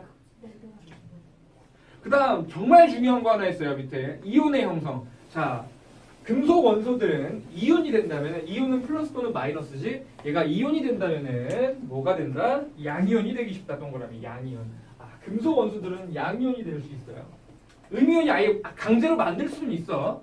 하지만 자연적으로는 양이온이 돼요. 양이온이 됩니다. 양이온이 된다는 건 전자를 잃어버린다, 전자를 얻는다. 뭐였지? 전자를 잃어버린다. 전자를 잃어버리는 거예요. 양성자를 얻어서 플러스가 되는 게 아니고 전자를 잃어버리는 거예요. 뭐 알루미늄, 구리, 철 이런 애들이 있다. 구리는 CU고 철은 FE예요. 주기율표에 안 나와 있는 원소들도 기호 정도 알아둬야 돼. 구리, 철 이런 것들. 요게 금속의 성질들. 금속. 자, 그러면 비금속 물질들의 성질들은 뭐가 있을까? 옆으로 넘어가서. 자, 비금속은 오른쪽이고요. 단 수소는 왼쪽에 있지만 수소도 비금속이에요. 자, 실온에서의 상태 보면은 기체 또는 고체, 단 브로민 액체. 뭐야? 그럼 다 있는 거잖아. 그치? 대부분 기체고 고체도 있고요. 액체는 많이 없긴 하는데 브로민, 얘가 브로민이에요. Br. 얘는 액체예요. 그러니까 즉 비금속은 액체, 고체, 기체 이렇게 다 있어요. 상온에서 대부분 기체고요. 특징 봐볼까? 금속과 달리 얘는 광택이 없어요. 그 다음에 열 전도성과 전기 전도성도 없어요. 물론 흑연은 내외야. 흑연이요. 탄소 덩어리지. 흑연. 우리 초등학교 때 샤프심 같은 거에다가 전기 통하는 실험 해봤을 거야 아마. 안 해봤어? 초졸 맞지 우리? 저희 중졸이에요. 아 그런데? 아니 졸업 안 했잖아. 아직 초졸이 했어요. 졸업식 했어? 네. 오 중. 자 비금속 물질은 흑연을 제외하고는 열기가 전기가 안 통해요. 물론 흑연도 막 엄청 잘 통하진 않아. 통한다 정도. 자 이온의 형성 동그라미. 자 비금속애들은 음이온이 됩니다. 음이온이 되기 쉽다. 음이온이 되기 쉽다. 전자를 얻기 쉽다, 잃기 쉽다? 얻기 쉽다라는 얘기죠. 물론 단 18쪽. 여기 맨 마지막에 있는 18쪽이거든. 얘는 제외예요. 왜? 얘는 이온이 안 됩니다. 제외 알아두시고. 이건 왜 안 되는지 또 위에 배울 거야. 얘는 이온이 아예 안 된다. 개념 속수. 자, 주기율표가 이렇게 나왔어. 그러면 조금 더 화학적 성질이 비슷한 애들에 대해서 조금 더 자세하게 배울 거예요. 우리는 1쪽에 있는 금속 원소인 얘네들 1쪽에 있는 금속 원소인 얘네들과 17쪽에 있는 얘네들을 조금 더 기준으로 그 문제를 볼 거예요. 1쪽에 있는 애를 뭐라고 부르냐면 위에 알칼리 금속이라고 얘기를 합니다. 알칼리 금속. 아이고 지울 수 없어. 지워요. 또 그래야 있다고. 그래. 또 그리자. 알칼리 금속. 자, 근데 문제에서 알칼리 금속은 1쪽 원소이다 하면 맞을까 틀릴까? 틀려요. 뭘 빼야 돼? 맨 위에 수소 빼야 돼요. 알칼리 금속은 1쪽 원소를 알칼리 금속이다 한다면 틀려요. 1쪽에 있는 금속 원소가 알칼리 금속이야. 수소를 빼고 1쪽에 있는 얘네들 리튬, 나트륨, 칼륨, 루비디움. 뭐 밑에 세슘도 있는데 세슘까지 뭐 몰라줘도 될 것 같고요. 이런 애들로 이루어져 있는 게 알칼리 금속이에요. 그래서 주기율표 1쪽에 속한 금속 원소 동그라미 쳐놔. 1쪽에 속하는 금속이에요. 낚시 많이 내 이걸로 수소 때문에. 얘 리튬, 나트륨, 칼륨, 루비디움. 이래서 내가 아까 루비디움까지 알아두란 얘기야. 루비디움 이런 애들이 있어요. 알칼리 금속의 금속 물질의 대표적인 물질이 알칼리 금속이야. 금속성, 우리 앞에서 배웠던 금속의 특징을 아주 잘 나타내고 있는 A입니다. 그리고 뭐 이건 책에 안 나오지만 아까 주기율표 이렇게 있어갖고 금속이 왼쪽 아래, 비금속이 오른쪽 위에 있었잖아. 금속은 왼쪽 아래로 가면 갈수록 더 반응성이 세져요. 그래서 1쪽 원소가 2쪽 원소보다 반응성이 더 세고 1쪽 원소도 아래로 내려갈수록 반응성이 더 세져요. 반대로 비금속은 오른쪽 위로 갈수록 반응성이 세집니다. 아까 오른쪽 위에 있는 비금속 물질 뭐 있었지? 18쪽 빼고 F, 플로린이 있었지? 플로린이 비금속에선 반응성이 제일 세요. 그래서 얘도 뭐 알아두면 좋을 것 같아. 금속은 왼쪽 아래로 갈수록 반응성이 세지고 비금속은 오른쪽 위로 갈수록 세져요. 그래서 17쪽과 1쪽만 우리가 따로 뽑아놓고 배우는 거야. 반응성이 제일 좋은 애. 자, 먼저 알칼리 금속은 그래서 1쪽에 있는 금속 원소였는데 자, 얘의 특징들 다시 한번 물론 금속의 특징들도 다 있지만 좀 더 자세하게 볼까요? 실온에서 모두 뭐야? 고체예요. 고체 동그라미. 그 다음에 은백색 광택을 띱니다. 여러 가지 광택들이 있었는데 은색, 백색의 광택을 떠요. 은색 느낌으로. 너네 학교에서 이거 알칼리 금속 가지고 실험을 한번 할 거예요. 아무래도 어떤 이 특징들에 대해서 실험을 한번 해볼 거야. 두 번째, 다른 금속에 대해 밀도가 작고 자 칼로 쉽게 잘릴 정도로 무르다 동그라미. 나중에 학교에서 실험을 해볼 텐데 예를 들면 나트륨 이렇게 덩어리로 갖고 올 거야. 뭐야 이거 사각형. 나트륨 이렇게 요만한 덩어리 이렇게 갖고 올 거거든. 이거 칼로 쑥쑥 하면 잘려요. 자로도 잘려. 금속인데 매우 물러요. 쉽게 잘려요. 매우 물러요. 매우 무르다 알아두시고. 세 번째, 반응성이 매우 커요. 아까 금속을 왼쪽 아래로 간다 그랬지. 반응성이 매우 커서 밑줄. 그래서 산소 또는 물과 매우 잘 반응합니다. 그 얘들이 밑에 나와 있는데, 공기 중에 산소와 반응하여 광택을 잃는다. 이 광택, 얘가 은백색으로 삐까번쩍하다라는 건 얘 순수한 얘네만 있을 때 삐까번쩍한 거야. 근데 공기 중에 조금만 놔두잖아. 그럼 산소랑 급하게 결합해버려요. 산화된다라는 얘기지. 우리 2학기 거 배웠었던 거의 내용. 금방 산화돼 버려가지고 광택을 잃어버려요. 그래가지고 내가 학교 이거 실험할 때 있잖아. 나처럼 이거 쑥 자른 다음에 에헤헤 하다 보면 또 어두워져요 색깔이. 여기 딱 자르면은 겁나 이뻐 은색이. 근데 조금만 있다고 우와 이쁘다고 보면은 금방 어두워져요 색깔이 다시. 금방 산화해 버리거든. 산소랑 너무 빨리 반응해요. 그래서 광택을 잃는다라는 표현을 씁니다. 산소랑 반응해서. 두 번째, 물과 반응하여서. 자, 물과 반응. 얘는 산소랑 반응이었고 물과 반응해서 뭐를 만든다고? 수소기체를 발생시키고 동그라미. 물 동그라미 해놓고 물과 반응하면 수소기체가 반응해요. 그 다음 더 중요한 거 이때 수용액이에요. 염기 수용액은 무슨 성을 띈다? 염기성을 띈다. 우리 2학기 때 배웠던 거 페놀프탈레인 용액을 떨구면 얘는 그러면 빨간색으로 변하겠죠. 물에 집어넣었을 때. 이것도 한번 실험을 해볼 텐데 뭐 얘기하자면 어떻게 하면 되는 거냐면은 나트륨과 반응하게 되면 나트륨과 물이 반응하게 되면은 이렇게 돼야 되겠네. NaOH가 되고 수소기체 H2가 반응해서 수소기체가 이렇게 반응합니다. 옆에다 써주면 좋을 것 같아. 이 물과 반응해 수소기체를 발생시키고 수용액을 염기성을 띈다. 이 화학식이 이렇게 돼요. 나트륨, 즉 알칼리 금속은 물과 반응해서 수소기체가 만들어지고요. NaOH 기억나지? OH가 들어있으면 이제 얘는 OH 마이너스 수산화 나트륨이니까 염기성을 띠겠죠. 그래서 수소기체 발생 염기성이 된다. 문제에서 이런 문제가 나올까요? 어떤 뭘 모르는 원소가 있었어. 얘를 물에다 집어넣었더니 반응이 매우 격렬하게 일어나고 무슨 기체가 뭔가 어떤 기체는 발생했대. 그러면 이 물질이 일단 뭐라는 걸 알 수 있어? 알칼리 금속이라는 걸 알 수도 있고 그 기체를 모아가지고 불에다 만약에 갖다 놓으면 어떻게 될까? 뻥 터지겠죠? 수소기체니까. 그 다음에 수용액에다가 페놀프탈레인 용액을 집어넣으면 빨간색으로 변한다. 또는 그 수용액은 쓴맛이 난다. 이런 식으로도 얘기가 나올 수도 있어요. 쭉 다.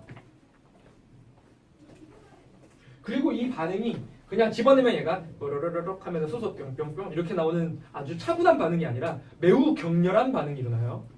너네 할 거야. 이렇게 샬레라 그러지? 이렇게 납작한 샬레에다 물을 이렇게 쭉 받아놓고 여기 나트륨 흘러야 조금 잖아요. 나트륨 여기다 탁 집어넣잖아. 그럼 나트륨이 촥 하면서 지랄해요 여기서. 매우 격렬하게 반응해. 그냥 이거 들어가서 뽀글뽀글 나오는 게 아니라 쫙 반응해. 예전에 그런 실험을 한 적 있어 TV에서. 나트륨 요만한 덩어리를 수영장에다 한번 던져봤어. 요만한 나트륨 덩어리를 수영장에다 뻥 터져요. 너네 루비듐 같은 거 요만한 덩어리 만약에 집에 욕조 물 받아놓고 얘 집어넣잖아. 그럼 욕조 뽀가져요. 펑 터지면서 매우 격렬하게 반응해요. 이 반응이 매우 격렬해요. 매우 격렬하다는 거 알아보고. 그 다음 마지막 점 반응성. 아까 얘기했듯이 아래로 내려갈수록 반응성이 세집니다.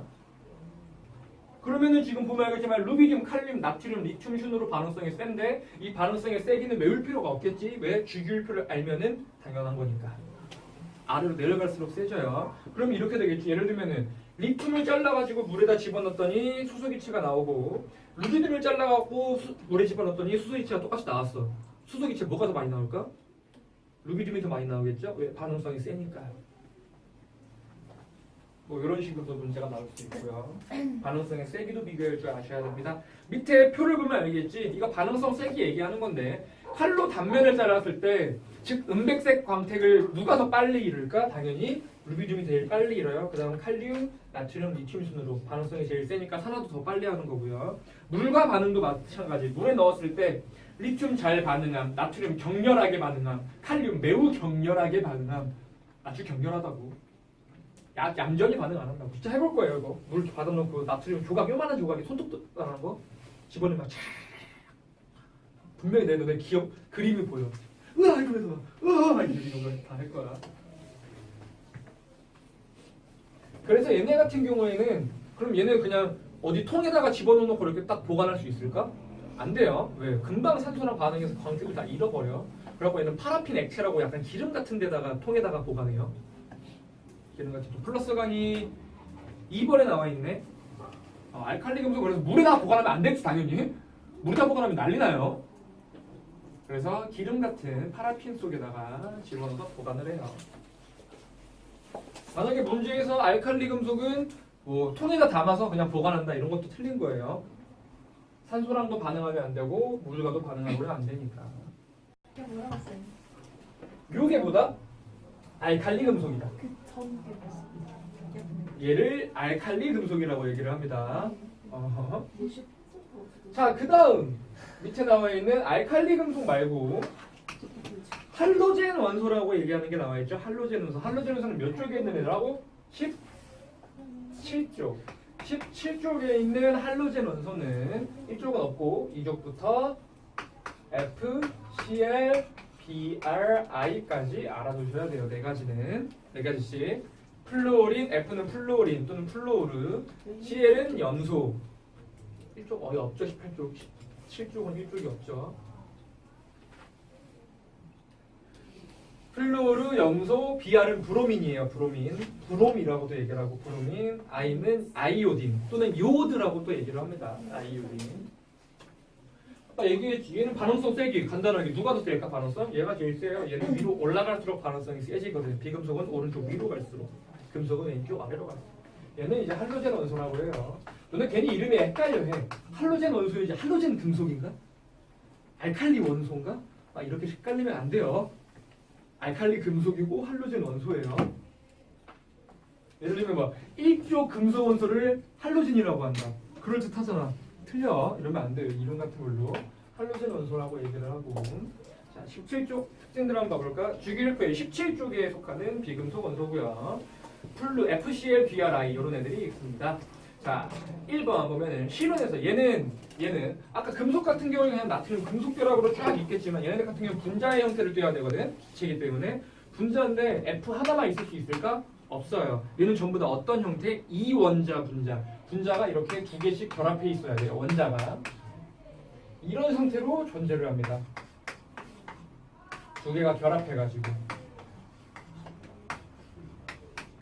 그럼 두 개가 결합해 있는 우리 뭐라고 쓸까 얘를? F2, Cl2, Br2, I2. 실제로 존재하는 애들은 다 이런 식으로밖에 존재하지 않아요. 그래가지고 1번 보면은 실온에서의 할로젠 원자가 두 개가 결합한 분자, 이원자 분자 동그라미 절래 원자가 두 개가 결합해서 분자의 형태를 띱니다. 이원자 분자로 존재하고 얘가 이원자 분자가 딱 됐을 때 얘네들의 특유의 색이 존재합니다. 색깔이 존재해요. 색깔. 이게 아이오딘 색깔이. 이따가 색깔은 좀 밑에서 다시 얘기할게요. 그 다음에 2번 반응성이 매우 커서 얘도 반응성 매우 커요. 반응성이 매우 커서 동그라미 금속과 매우 반응하고 수소랑도 잘 반응해요. 무슨 얘기일까? 얘가 만약에 알칼리 금속과 반응하면 나트륨과 반응한다면 뭐 NaF가 될 수도 있고 뭐 NaCl이 될 수도 있고요. 이런 식으로 결합할 수 있어요. NaCl이 뭐야? 염화나트륨 소금이지.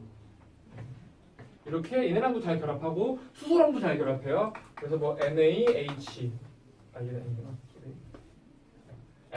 HF, 뭐 HCl 이런 식으로 결합도 잘합니다. HCl이 뭐였지? 염산이었죠. 그렇지? 이런 식으로 할로젠 원소 같은 경우에는 알칼리 금속과도 또는 수소와도 반응을 매우 잘합니다. 자, 밑에 한번 반응성 가볼까? 점. 나트륨과 반응하여 화합물을 형성한다. 뭐 얘 같은 경우에는 뭐 화식을 써주다면은 나트륨과 반응해서 뭐 누가 반응할까? 플로르랑 반응할까? 얘네가 반응하면 F2니까 이렇게 돼야 되겠네. 이렇게 되면은 ENAF 이런 식으로 결합이 되죠. 써주실래요? 좀 나트륨과 반응하여 화합물 형성 옆에다가 이런 식으로 반응을 하게 된다.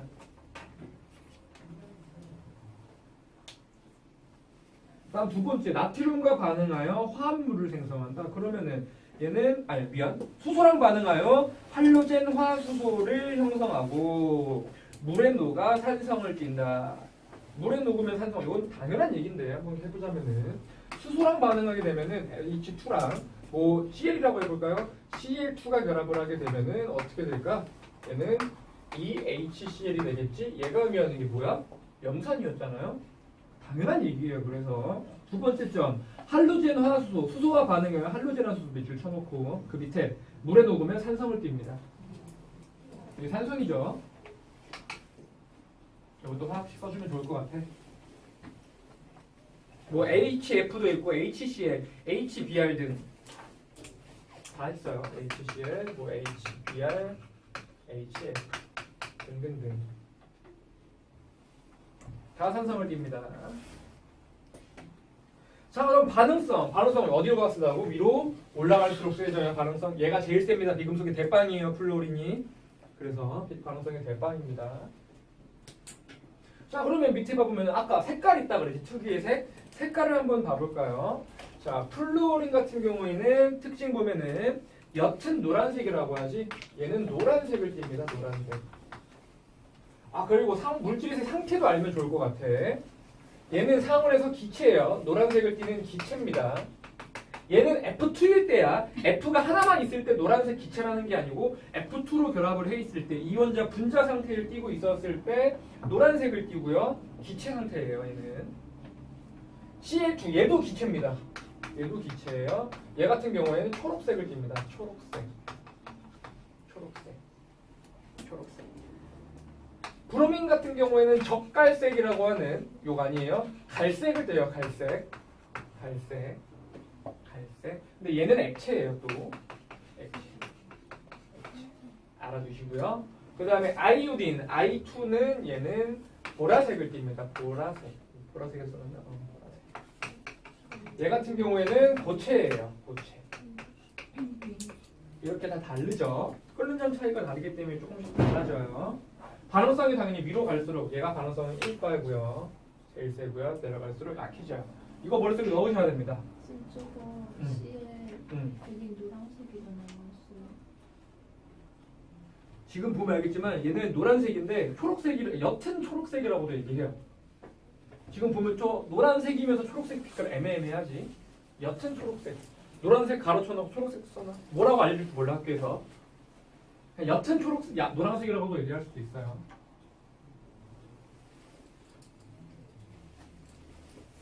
초록색 또는 노란색. 그래, 옅은 노란색.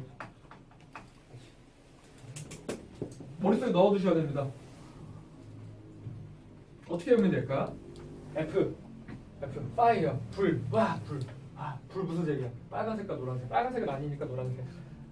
빨간색 없었잖아 우리. 노란색. CL은 초록색.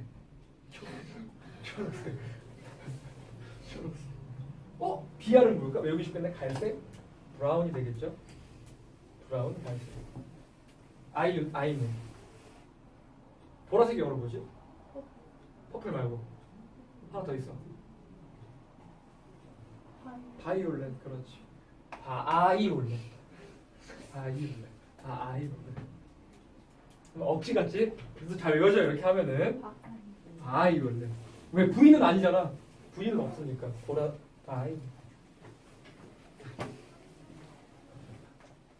색깔도 알아두시고 기체, 액체, 고체인 것도 알아두시면 될 거예요. 이건 뭐 여기 아래로 내려갈수록 분자량이 점점 커지거든. 그러니까 점점 무거워져요. 무거워지면은 끓는 점이 점점 높아집니다. 그래가지고 상태가 바뀌는 거예요. 끓는 점이 높아져서. 그 반응성은 당연히 위로 올라갈수록 격렬하게 반응할 거고요. 그래서 플러스건이 뭐 1번과 3번에 알칼리 금속을 어디에 쓰이는지, 할로젠 원소는 어디에 많이 쓰는지 나와 있네. 뭐 리튬, 뭐 나트륨, 칼륨 엄청 많이 쓰여요. 리튬, 우리 핸드폰 배터리 이름이 리튬이온 배터리야. 알지? 현재 배터리 중에서 이게 가장 신뢰도 높은 배터리예요. 자동차, 우리 전기차 있지? 전기차도 우리 이 핸드폰 배터리가 자동차 바닥에 쫙 다 깔려 있는 거야. 이걸로 쓰는 거예요. 할로젠 원소 같은 경우에 충치 예방력 최악. 저 플로린이 옛날 한글 이름이 붕소였어. 붕소. 불소 미안. 불소. 근데 불소 치과 같은 데 가면 막 불소 막 이런 얘기 안 들어가. 그 불소가 플루오린이에요. 바나나 만나는 거 진짜 개맛없어. 너 바나나 만났어? 난 진짜 토할 뻔했어. 이제 우린 그걸 보면서 뭐 생각을 하는데 이게 불소 근데 플루오린이구나. 바나나 맛이면 약간 토나는 맛이야. 나그 핑크색 줘. 난 무슨 그다음에 염소는 뭐 소독하는 거 알 거고 아이오딘 너네 이게 빨간 약이에요. 아이오딘이 빨간 약 약간 좀 빨간 약이지만 약간 좀 어두운 암적색 빛을 띠지 약간 보라색 섞여 있는 느낌 들 거예요. 빨간 약이 아이오딘. 이렇게 보면은 알칼리 금속과 할로젠 원소까지 쭈루루루 읊어봤네. 중요한 거 다 했고요. 자 그러면 밑에 보면은 이렇게 얘네들이 알칼리 금속 할로젠 원소뿐만 아니라 여러 가지 주기율표에서 원소들이 있는 걸 알았어. 그러면은 얘네들이 좀 더 구조적으로 어떻게 생겼는지 한번 봐보도록 할게요. 자, 원자와 전자 배치라고 해서 원자의 구조부터 원자 이거 몇 번째 한지는 모르겠지만 원자 가운데는 원자 핵이 존재하고 주위에 뭐가 존재해? 전자가 존재하죠. 원자 핵은 뭐랑 뭐로 이루어져 있다? 양성자랑 중성자로 이루어져 있었어요. 그렇지? 양성자가 의미하는 게 뭐였지? 양성자의 개수가 의미하는 게 원자 번호였었다는 것도 알아두실 거고요. 그래서 원자 핵은 양성자 애들과 중성자 애들이 막 이렇게 있어요. 몇 개든. 개수는 두 개가 다를 수도 있어. 그리고 주변에 전자가 돌고 있는데 또 우리 원자는 전체적으로 봤을 때 중성이라 그랬었지? 무슨 얘기일까? 양성자의 개수만큼 뭐가 있지? 전자가 있어요. 이것 때문에 주기율표를 알아야 돼요. 예를 들면 원자 번호가 6번이다? 그럼 전자가 원래 몇 개 있을까? 6개 있었겠죠. 원자 번호가 8번이다? 전자 몇 개 있을까? 8개 있었겠죠, 원래는. 이거를 알아야지 얘네가 어떻게 이온이 되는 거고 어떻게 반응을, 어떻게 결합을 하는지 우리가 알 수 있거든. 주기율표를 알아야 돼요. 자, 그래서 원자의 구조 보면은 원자 핵과 전자로 이루어져 있는데 밑에 1번 한 원자를 구성하는 양성자수와 전자수는 같다. 그래서 전개적으로 중성 동그라미 쳐놓고 밑에 원자 번호는 양성자수이기도 하고요. 전자수이기도 해요. 이것 때문에 주기율표를 외워두셔야 된다는 얘기입니다. 그럼 양성자수가 같은 다른 물질들은 존재할 수 있을까? 없겠죠. 이 원소를 나눈 이유가 뭐야? 양성자의 개수를 나눈 거예요.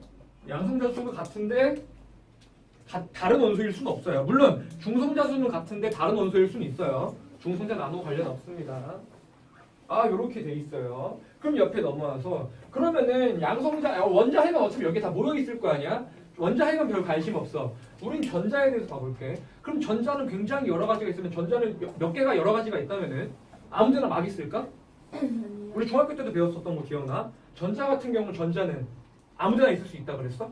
아니, 특정한 위치에만 존재할 수 있다 그랬지? 그치? 그거에 대해서 얘기를 할 건데 우리 앞쪽에 우리 빅뱅 하면서 스펙트럼 하면서 전자가 가지고 있는 에너지 무슨 에너지라고 그랬지 그거? 스펙트럼 뭐 흡수 스펙트럼과 방출 스펙트럼이 생길 때 뭐에 의해서 그게 나타난 거였지? 전자가 가지고 있는 에너지 5글자 뭐였어? 뭐였어? 기억이 안 나? 에너지 준위 처음 들어보? 뭘 처음 들어봐. 저번 시간에 했을 텐데 에너지 준위라고 하는 게 있었어요. 전자가 가지고 있는 에너지는 이 전자가 있을 수 있는 궤도가 일정하게 정해져 있다라는 얘기는 다른 얘기로 전자가 가질 수 있는 에너지 준위는 정해져 있다라는 걸 의미해요. 에너지 준위는. 그래갖고 지금 35페이지 맨 위에 보면은 에너지 준위라는 얘기가 나와 있는데 또 에너지 준위라고 하는 건 전자가 갖는 에너지 값이에요. 밑줄 쳐놓고 이 에너지 준위가 에너지 준위만큼의 전자가 즉 원자 핵이 존재를 하고 있고 전자가 이렇게 빙빙 돌고 있을 텐데 이 에너지 준위는 일정한 궤도에만 있을 수가 있어요. 일정한 궤도. 이거를 전자 껍질이라고도 얘기를 합니다. 첫 번째 궤도는 첫 번째 전자 껍질. 전자가 들어갈 수 있는 껍질. 두 번째 궤도는 두 번째 전자가 들어갈 수 있는 두 번째 전자 껍질이라 그래서 2번 전자 껍질이 나와 있죠. 전자 껍질이라고 하는 거는 특정한 에너지 준위의 궤도 밑줄. 특정한 에너지 준위의 궤도입니다. 전자 껍질은. 그래서 앞으로 껍질 몇 번째 이런 거 두 번째냐 세 번째냐 이런 것들을 알 수 있어야 돼요.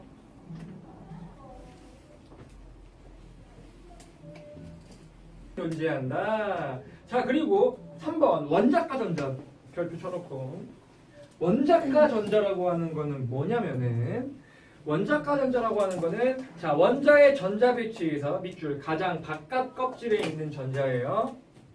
그리고 두 번째 밑줄 화학 반응에 참여함으로 화학 반응에 참여함.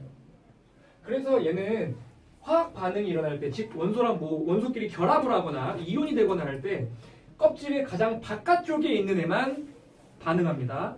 이 안에 있는 껍질 애들은 전혀 반응을 안 해요. 그래서 이 바깥쪽에 있는 전자가 만약에 빠져나가면은 얘는 양이온이 되는 거고 전자가 들어오면은 음이온이 되는 거야. 안쪽에 있는 껍질이랑 은 상관이 없어요. 그래서 가장 바깥쪽에 있는 화학 반응을 하는 전자들을 원자가 전자라고 얘기를 합니다. 원자가 전자. 앞으로 원자가 전자가 뭐냐? 어떤 물질을 들면은 뭐 리튬의 원자가 전자는 1이거든요.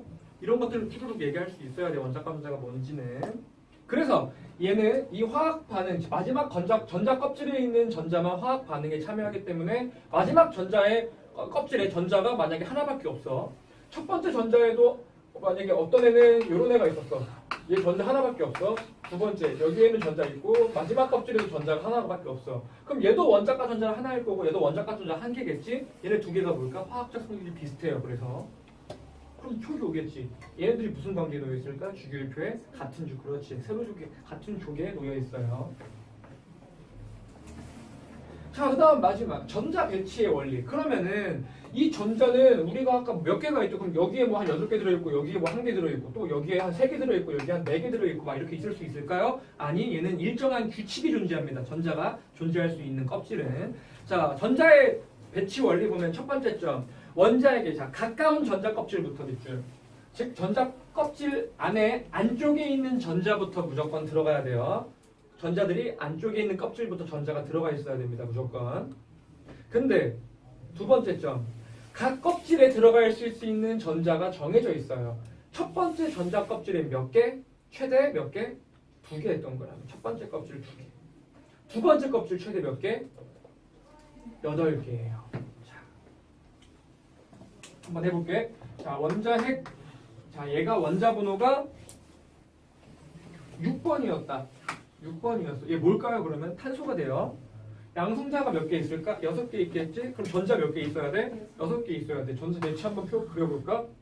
첫 번째 전자 껍질에 몇 개까지 들어간다고? 2개 들어갈 수 있어요. 그럼 이제 전자 껍질 끝난 거야, 첫 번째는. 그 다음에 두 번째 껍질에서 여기에 몇 개 들어가면 될까? 둘, 셋, 넷. 이렇게 들어가면 되겠죠? 우리가 원자를 그릴 수가 있어요. 이런 식으로 이제부터는. 이렇게 두 번째 전자 껍질이 몇 개 들어갈 수 있어요? 8개 들어갈 수 있지. 얘를 다른 얘기로 옥텟 규칙이라고도 얘기를 합니다. 옥텟 규칙 들어봤어?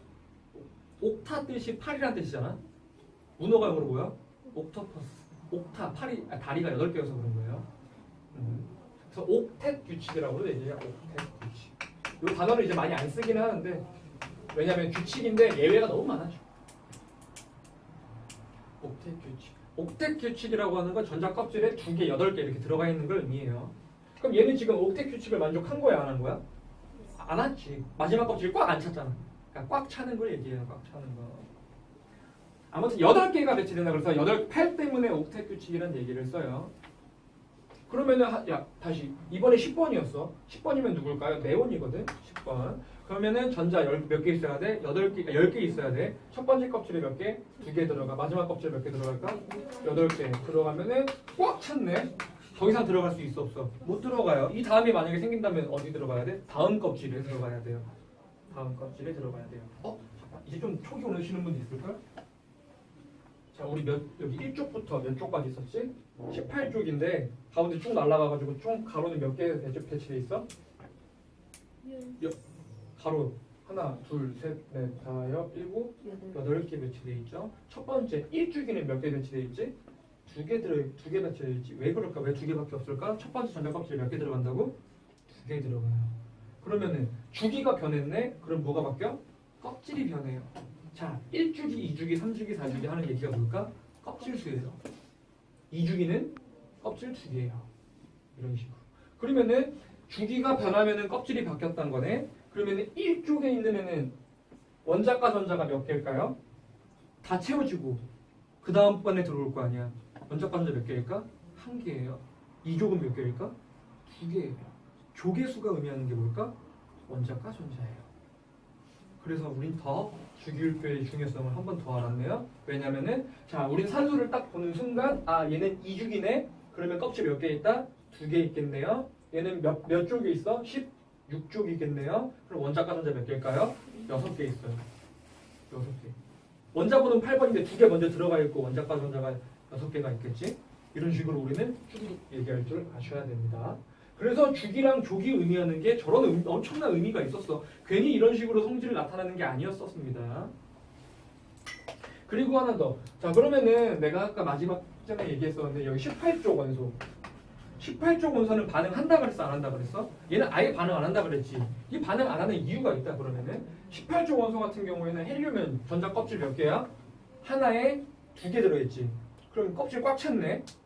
얘는 두 번째 껍질에 18번이니까 원자과 전자 몇 개일까? 8개? 그러면 다 꽉 차 있네? 반응할까 안 할까? 안 해요. 꽉 찼기 때문에. 그래서 18쪽 원소 같은 경우에는 원자과 전자를 연계라고 얘기를 합니다. 원자과 전자를. 왜? 반응을 안 하니까.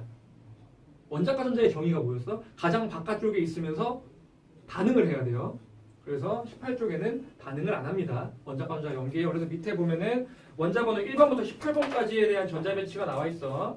그래서 주기가 의미하는 거 여기다가 표시해둘까? 주기가 의미하는 거는 껍질수예요. 그다음에 주기 옆에다 껍질수 써놓고 조기 의미하는 거는 뒤에 1이자의 숫자만 봤을 때 원자과 전자의 숫자예요. 18쪽을 빼고.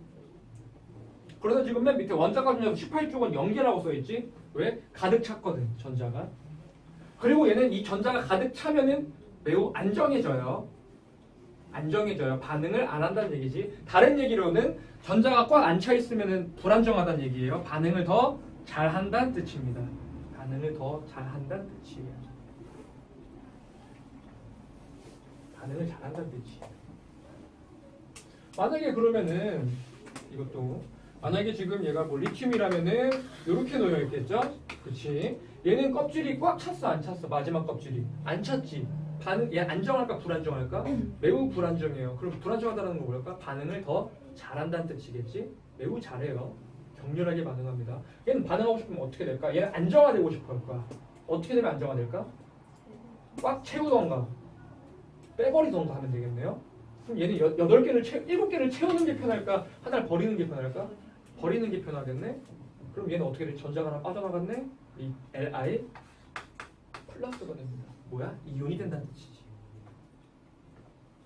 이건 또 뒤에서 자세하게 할 거예요. 이렇게 옥텟 규칙 껍질의 배열까지 우리가 배웠습니다. 밑에 자 원소들이 주기성이 나타나는 까다 그래가지고 원자과 전자수가 주기적으로 변하기 때문에 그런 거였어요. 알아두시고 개념 쏙쏙하고. 자 44페이지 보면은 원소들의 화학 결합과 물질의 생성이라고 얘기가 나왔어요. 우리 아까 원소들이 어떤 식으로 이루어져 있고 어떤 형태로 구성되어 있고 어떤 형태로 이루어져 있는지 어떻게 생겼는지까지 배웠어. 원자과 전자 껍질 이런 것까지. 그러면은 화학 결합 즉 원소들이 결합을 할 때는 어떤 식으로 결합을 할까? 방금 배웠던 이 원소의 구조로서 결합이 일어날 거예요. 자, 먼저 화학 결합의 원리 보면 첫 번째 비활성 기체의 전자 배치.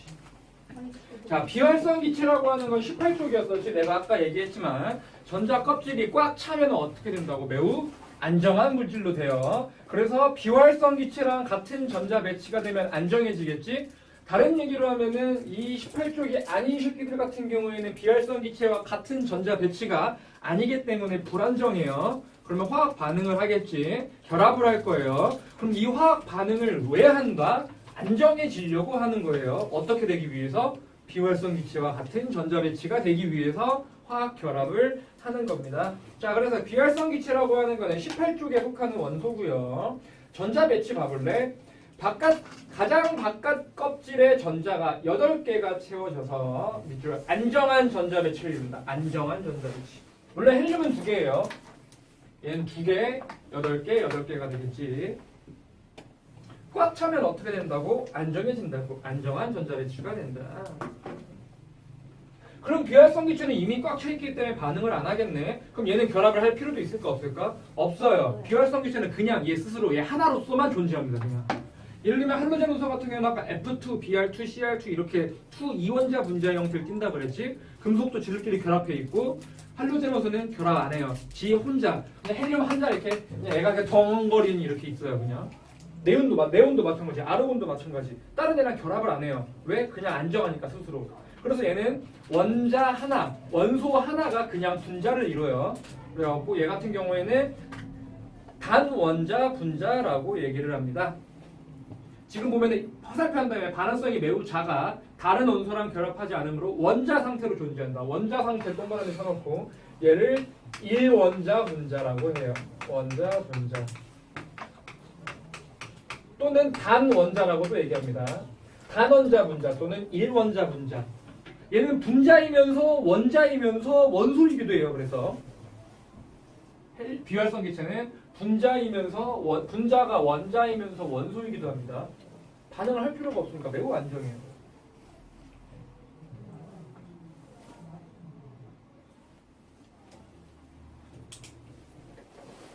그래서 원자가 전자 몇이라고? 0개다. 알아주시고요. 비활성 기체 눈에 비활 18조 원소는 원자가 전자가 8개다 하면 틀린 말입니다. 그냥 가장 바깥쪽에 있는 전자는 8개다. 이건 맞아요.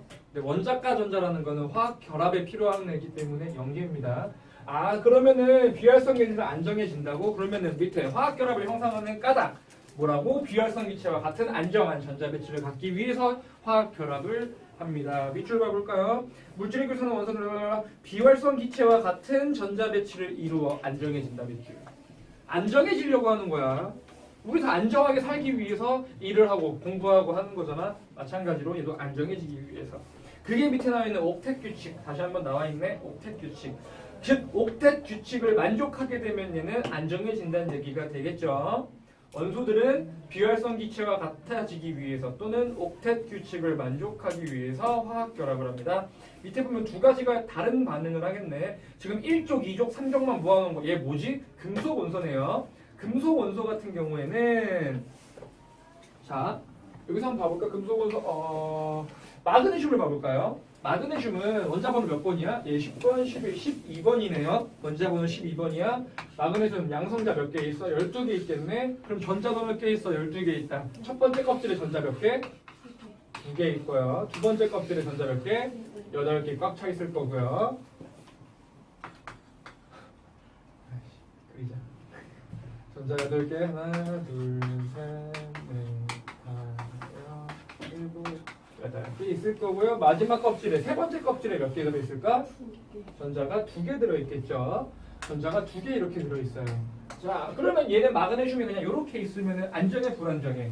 불안정해요. 옥텟 규칙을 만족하지 못하고 있으니까. 그럼 얘는 비활성 기체랑 같아지기 위해서는 옥텟 규칙을 만족하기 위해서는 방법은 두 가지가 있어. 첫 번째, 8개를 꽉 채우기 위해서 몇 개를 더 가져오면 되지, 전자를? 6개를 전자를 가져오거나 또 하나, 전자를 2개를 그냥 버려도 되겠지. 껍질이 없어지니까. 뭐가 더 편할까? 버리는 게 더 편하겠죠, 당연히. 얘는 안정해지기 위해서 전자를 2개 버리고 싶어요. 누군가 2개를 마지막에 가져가는 애가 있다면은 그냥 주겠지. 그래서 얘는 전자를 그냥 주게 되면은 어떻게 될까요? 전자를 총 줬네. 양성자 몇 개 있어? 12개 있어. 전자는 총 몇 개 있는 거야? 10개 있네요. 그럼 플러스 몇이야? 플러스 2가 되겠지. 그러면 마그네슘은 이온화되면 몇이 될까요? 2 플러스가 돼요. 그래서 2 플러스가 돼요. 자, 알루미늄 얘 이온화되면은 몇이 될까요? 몇 플러스? 몇 플러스? 자, 얘 몇 족이야? 13족이야. 원자가 전자 몇 개 있어? 3개 있어. 그 3개를 버리겠지? 몇 플러스 될까? 3 플러스 돼요. 1족에 있는 애들 리튬 이온화되면 몇이 될까? 그냥 플러스 되겠죠? 주기율표를 알고 있고 이 원자의 구조를 알고 있으면은 주기율표만 보고 얘가 몇 플러스가 되는지 알 수 있어요. 금속은 대부분 플러스가 된다 그랬지? 그러니까 얘네들은 다 이온화되면 플러스 돼요. 칼슘은 몇 플러스 될까? 2 플러스 돼요. 왜? 2족이니까요. 2 플러스. 칼륨 1족이니까 몇 플러스? 플러스 돼요. 그냥. 이걸 알 수 있겠죠. 그렇다면 이번에는 금속 말고 비금속 한번 봐볼까? 비금속 플로르를 봐볼까요? 플로린 F. 쟤는 원자번호 몇 번이야? 9번이겠죠? 양성자 몇 개 있을까? 9개 있어요. 그럼 전자도 몇 개 있어? 9개 있어야 돼. 하나, 둘, 셋, 넷, 다여, 일곱. 9개니까 그럼 이렇게 돼야 되겠네요. 전자가 하나가 부족해지겠네. 얘는 전자가 총 7개 있으니까 체외각 전자, 원자가 전자가 이렇게 있네요. 이게 안정할까 불안정할까? 불안정해요. 얘는 7개를 버리는 게 편해, 한 개 가져오는 게 편해. 가져오는 게 편하겠네요. 그럼 전자를 하나 가져올 수 있는 상황에서 가져오게 되면은 얘는 플러스야 마이너스야? 마이너스야. F는 이온화되면 몇이 될까요? 마이너스가 되겠죠. 자, 산소 몇 번이지? 8번이지. 원자가 전자 몇 번? 얘 17쪽, 16쪽이죠 수소? 아니 산소? 원자가 전자 몇 개? 6개예요. 그럼 전자를 몇 개 가져올 수 있어? 2개 가져올 수 있겠지? 산소는 이온화되면 몇이 될까? 2-가 됩니다. 자, 이렇게 족을 알면 알 수 있겠네. 자, 그러면은 질소는 몇 마이너스가 될까? 3-가 되겠지? 염소, CL은? CL 마이너스가 되겠네요. 그렇지. 이렇게 이거를 알면은 족을 알면 주기율표를 알면은 딱딱딱 이온화되는 거를 알 수가 있을 거예요. 자, 알아보고 있겠지 지금?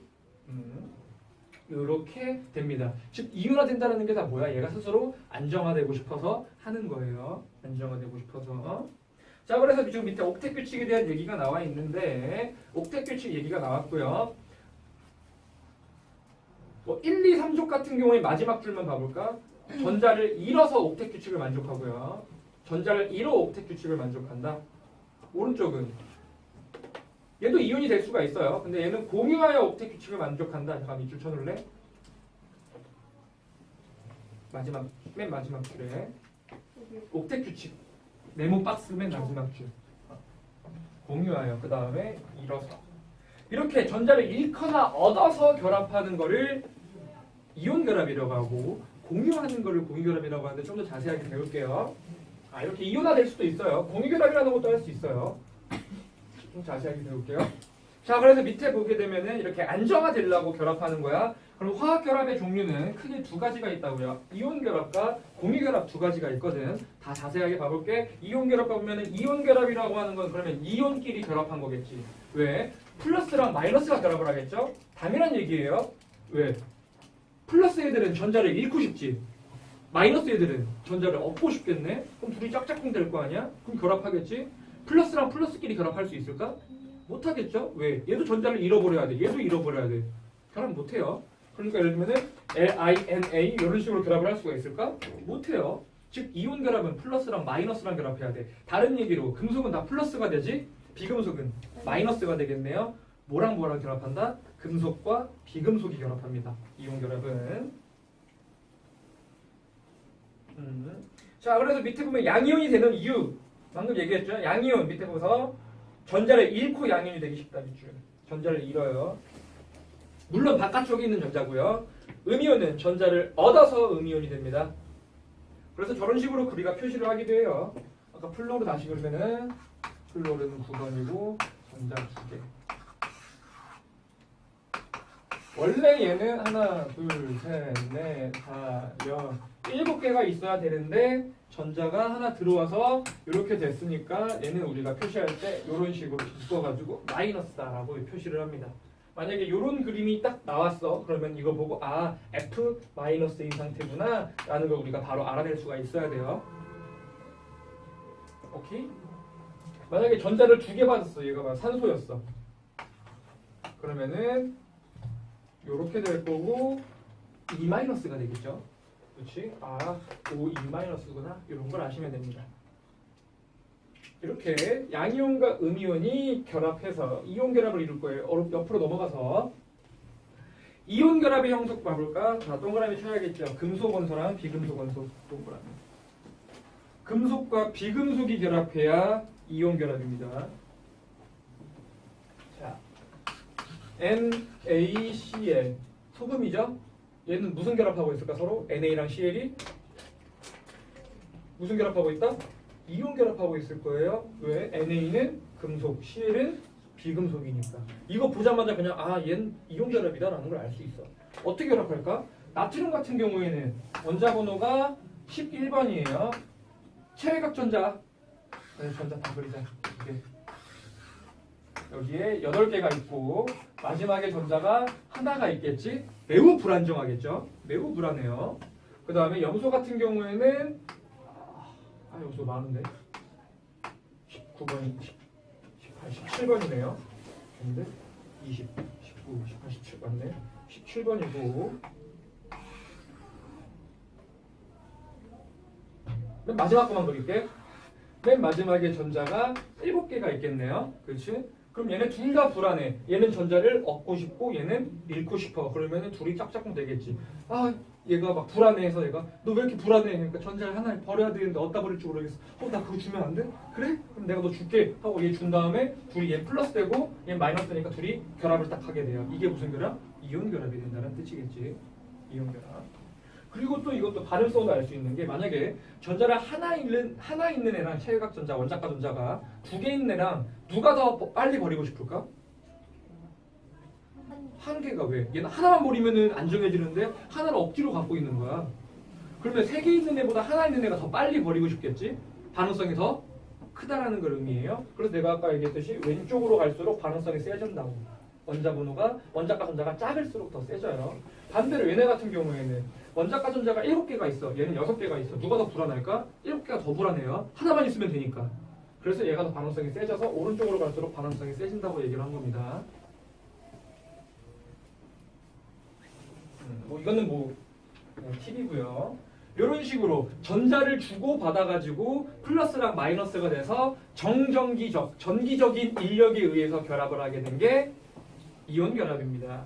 자, 다시 보면은 이온 결합의 형성, 금속과 비금속 동그라미 쳤을 거고, 자, 전자를 서로 주고받아 밑줄 옆에 전자를 서로 주고받아서 금속, 비금속도 표시해두고, 그래서 밑에 양이온과 음이온을 생성하고, 그럼 안정화 됐잖아. 비활성기처럼 같은 전자 배치가 됐으니까 이때 플러스랑 마이너스가 됐으니까 밑줄 정전기적 인력. 요게 이온 결합의 주힘이에요. 정전기적 인력에 의해서, 그러니까 전기적인 힘에 의해서 결합을 하게 됩니다.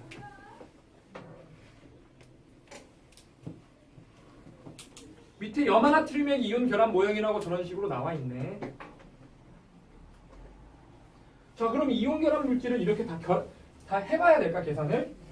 자, 업그레이드 시켜봐서 마그네슘과 염소가 결합을 한번 해볼게. 얘는 결합하면 어떻게 될까? MgCl 이렇게 될까요? 아니에요. 생각해봐. 마그네슘은 이온화되면 몇 플러스가 돼야 되지? 2 플러스, 그렇지, 2 플러스. 얘는 전자 몇 개 잃어버려야 돼? 2개 잃어버려야 돼. 근데 얘는 이온화되면 전자 몇 개 받을 수 있어? 하나밖에 못 받아요.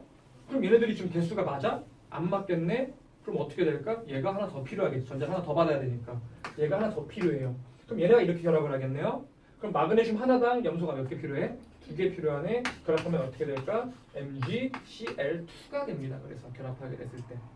즉 어떤 물질을 보면은 우리가 뒤에 전하량을 알 수 있잖아. 그러면 결합이 어떤 식으로 되는지도 알 수 있어야 돼요. 간단하게 알면 얘네들 여기다 이렇게 양쪽에 크로스해서 그리면 됩니다. 업그레이드. 알루미늄과 산소가 결합을 할 거야. 어떻게 될까요? 알루미늄 몇 족이지? 3족이네. 13족. 그럼 최외각 전자, 원자과 전자 몇 개? 3개. 잃어버린 이온화되면 몇 플러스? 3 플러스. 3 플러스. 산소는 몇 마이너스? 2 마이너스. 얘가 결합하면 몇이 될까요? 이렇게 크로스하게 되면은 Al2O3가 이렇게 결합을 할 수 있어요. 알루미늄 2개랑 산소 3개가 결합을 해야 돼요. 2대 3으로. 크로스돼야 되니까. 왜? 얘 전자는 3개 잃어버릴 수 있어. 근데 얘는 2개밖에 못 받아. 그러니까 개수를 맞춰준 거야. 알루미늄 2개 있으면 얘 총 전자 몇 개 잃어버려? 6개 잃어버리겠네. 얘 같은 경우는 2개씩 받아야 되는데 세 놈이 있으니까 총 6개 받을 수 있는 거잖아. 2개가 같아져야 되니까 그거를 수식화해서 만들어낸 게 간단히 쓸 수 있는 게 Al2O3 이런 식으로 쓸 수 있어요. 한 번 더. 자, LiO가 결합할 거야. 얘는 몇 플러스? 플러스. 산소는 2 마이너스 하면은 Li2O가 되겠죠. 이런 식으로 이론 결합을 할 수 있어요. 알아두셔야 됩니다. 크로스하는 것까지 책에 안 남아있네. 크로스가 다음 페이지에 남아있나? 다음에 남아있네요. 다음 페이지에. 자, 요게 이온 결합. 정전기적 인력에 의해서 결합하는 게 이온 결합. 자, 밑에 공유 결합. 그럼 공유 결합은 뭐냐? 드립이 떠올라는데 하면 욕먹을 것 같네. 네. 공유. 좋아. 공유 결합까지만 하고 끝내줄게. 오늘은 뒤에까지 못 나가겠다 힘들어해서. 자, 공유 결합이라고 하는 거는 뭐냐? 자, 동그라미 비금속 원소. 공유 결합이라고 하는 건 누가 결합하는 거야? 비금속끼리만 결합하는 거예요. 비금속끼리만. 그럼 금속끼리 결합하는 건 뭘까?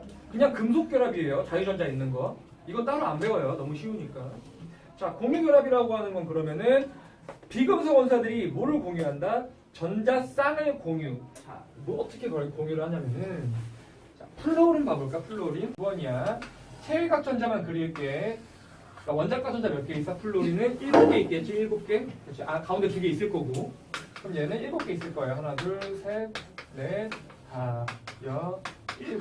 요렇게 있어요. 안정해, 불안정해? 불안정해요. 근데 주변에 금속이 있어, 없어? 없어요. 그러면은 얘 친구들만 있어. 똑같은 놈들끼리. 그럼 얘도 이렇게 하나, 둘, 셋, 넷, 다, 여, 7 있어. 얘가 이렇게 와. 야, 나 불안해. 너도 불안해? 응, 나도 불안해. 너는 왜 불안해? 전자가 하나 부족해. 나도 하나 부족해. 그럼 어떻게 주고받다가 얘네들이 쇼부를 봐요.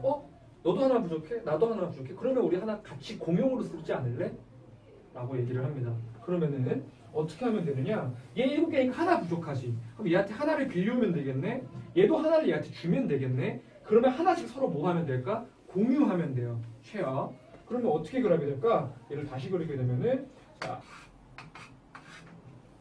이렇게 하나씩 얘가 하나를 공유하고 얘도 이렇게 하나를 서로 하나씩 공유해줘. 그러면은 하나 둘 셋 넷 다 여 7 하나 둘 셋 넷 다 여섯 개 7개가 되겠지? 이렇게 얘는 7개 그 다음 8개 7개까지 포함해서 그러면 비활성 기체랑 같은 안정하게 되겠네. 옥텟 규칙 만족해서 얘도 하나 둘 셋 넷 다 여 7 8개가 돼서 안정해지게 되겠네. 이렇게 서로 한 세트로 공유를 해야 돼요. 그렇게 되면 이렇게 돼서 얘가 서로 이렇게 결합을 해버리게 됩니다. 공유해서 안정해지려고. 이게 공유 결합이에요. 자, 공유 결합의 특징. 내가 하나를 공유해주면 얘도 뭐 해줘야 돼? 하나 공유해줘야 돼요. 내가 해주면 얘도 하나씩 해줘야 돼. 즉 공유하는 전자는 항상 쌍으로 존재합니다. 그래서 공유 전자 쌍이란 얘기를 해요.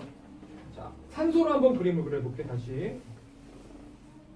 산소 같은 경우에는 8번이었어. 체외각 전자가 몇 개? 6개 있었지. 하나, 둘, 셋, 넷, 다섯, 6개가 있었어. 옆에 산소도 얘도 하나, 둘, 셋, 넷, 다섯, 6개 있었어. 즉 얘도 결합을 하게 되면 이렇게 결합하면 되겠네. 얘는 6개니까 몇 개 필요해? 2개 필요해서 2개를 공유받을 거고 얘도 6개니까 2개를 공유받을 거야. 그래서 요렇게 하나까지 해서 총 8개, 얘도 총 8개 이런 식으로 공유하게 되면 옥텟 규칙을 만족할 수 있겠지? 그럼 얘는 공유 전자 몇 개 해줬어? 2개 해줬지. 얘도 몇 개 해줬어? 2개 해줬지. 항상 세트로 존재하니까. 그럼 얘는 공유 전자 쌍이 몇 쌍 있는 걸까? 한 쌍과 두 쌍 있겠네? 이렇게 쌍으로 존재해요. 무조건 공유 전자 쌍은. 공유전자는. 그리고 이 한 세트가 결합 하나를 의미합니다. 그럼 얘는 결합 몇 개 한 걸까 지금? 2개 한 거예요. 그래서 우리는 산소를 결합할 때 산소는 공기 중에 O2의 형태로 존재를 하고 있지. 우리 책이 O2인 것처럼 얘는 이런 식으로 결합을 하고 있어요. 이런 식으로. 아까 플로린 같은 경우에는 17쪽. 얘는 몇 개 필요해 전자가? 하나 필요해야지. 그럼 나 하나 받겠지 공유? 나도 몇 개 줘? 하나 주겠네. 공유 전자쌍 몇 쌍 있어? 한 쌍 있겠네. 공유 결합 몇 개 있을까? 하나 있어요. 그래갖고 아까 비활성에서 내가 그림 그릴 때 이렇게 그림을 그렸던 거야. 한 쌍이기 때문에. 결합 몇 개 있다? 하나 있다. 공유전자쌍 한 쌍이 결합 하나예요. 그래서 공유전자는 홀수로 존재할 수 있을까? 못해요. 세트로 존재해요. 그래서 공유전자쌍이라고 물어봐. 만약에 문제에서 지금 요 산소 같은 경우에는 공유전자가 4개 있다. 맞아 틀려? 맞아요. 맞죠? 4개 있는 거. 공유전자쌍은 2쌍 있다. 맞아 틀려? 맞지? 여기서 문제에서 공유전자쌍은 4쌍 있다 이러면은 틀리게 돼요. 그렇지? 쌍으로 존재한다는 거 꼭 알아두시고요. 그게 나와 있는 게 밑에 나와 있는 공유결합입니다. 전자쌍을 공유한다는 뜻이야. 얘도 즉 주기율표를 알고 몇 쪽인지 알면 전자가 몇 개 필요한지 알면은 결합을 할 수 있겠지.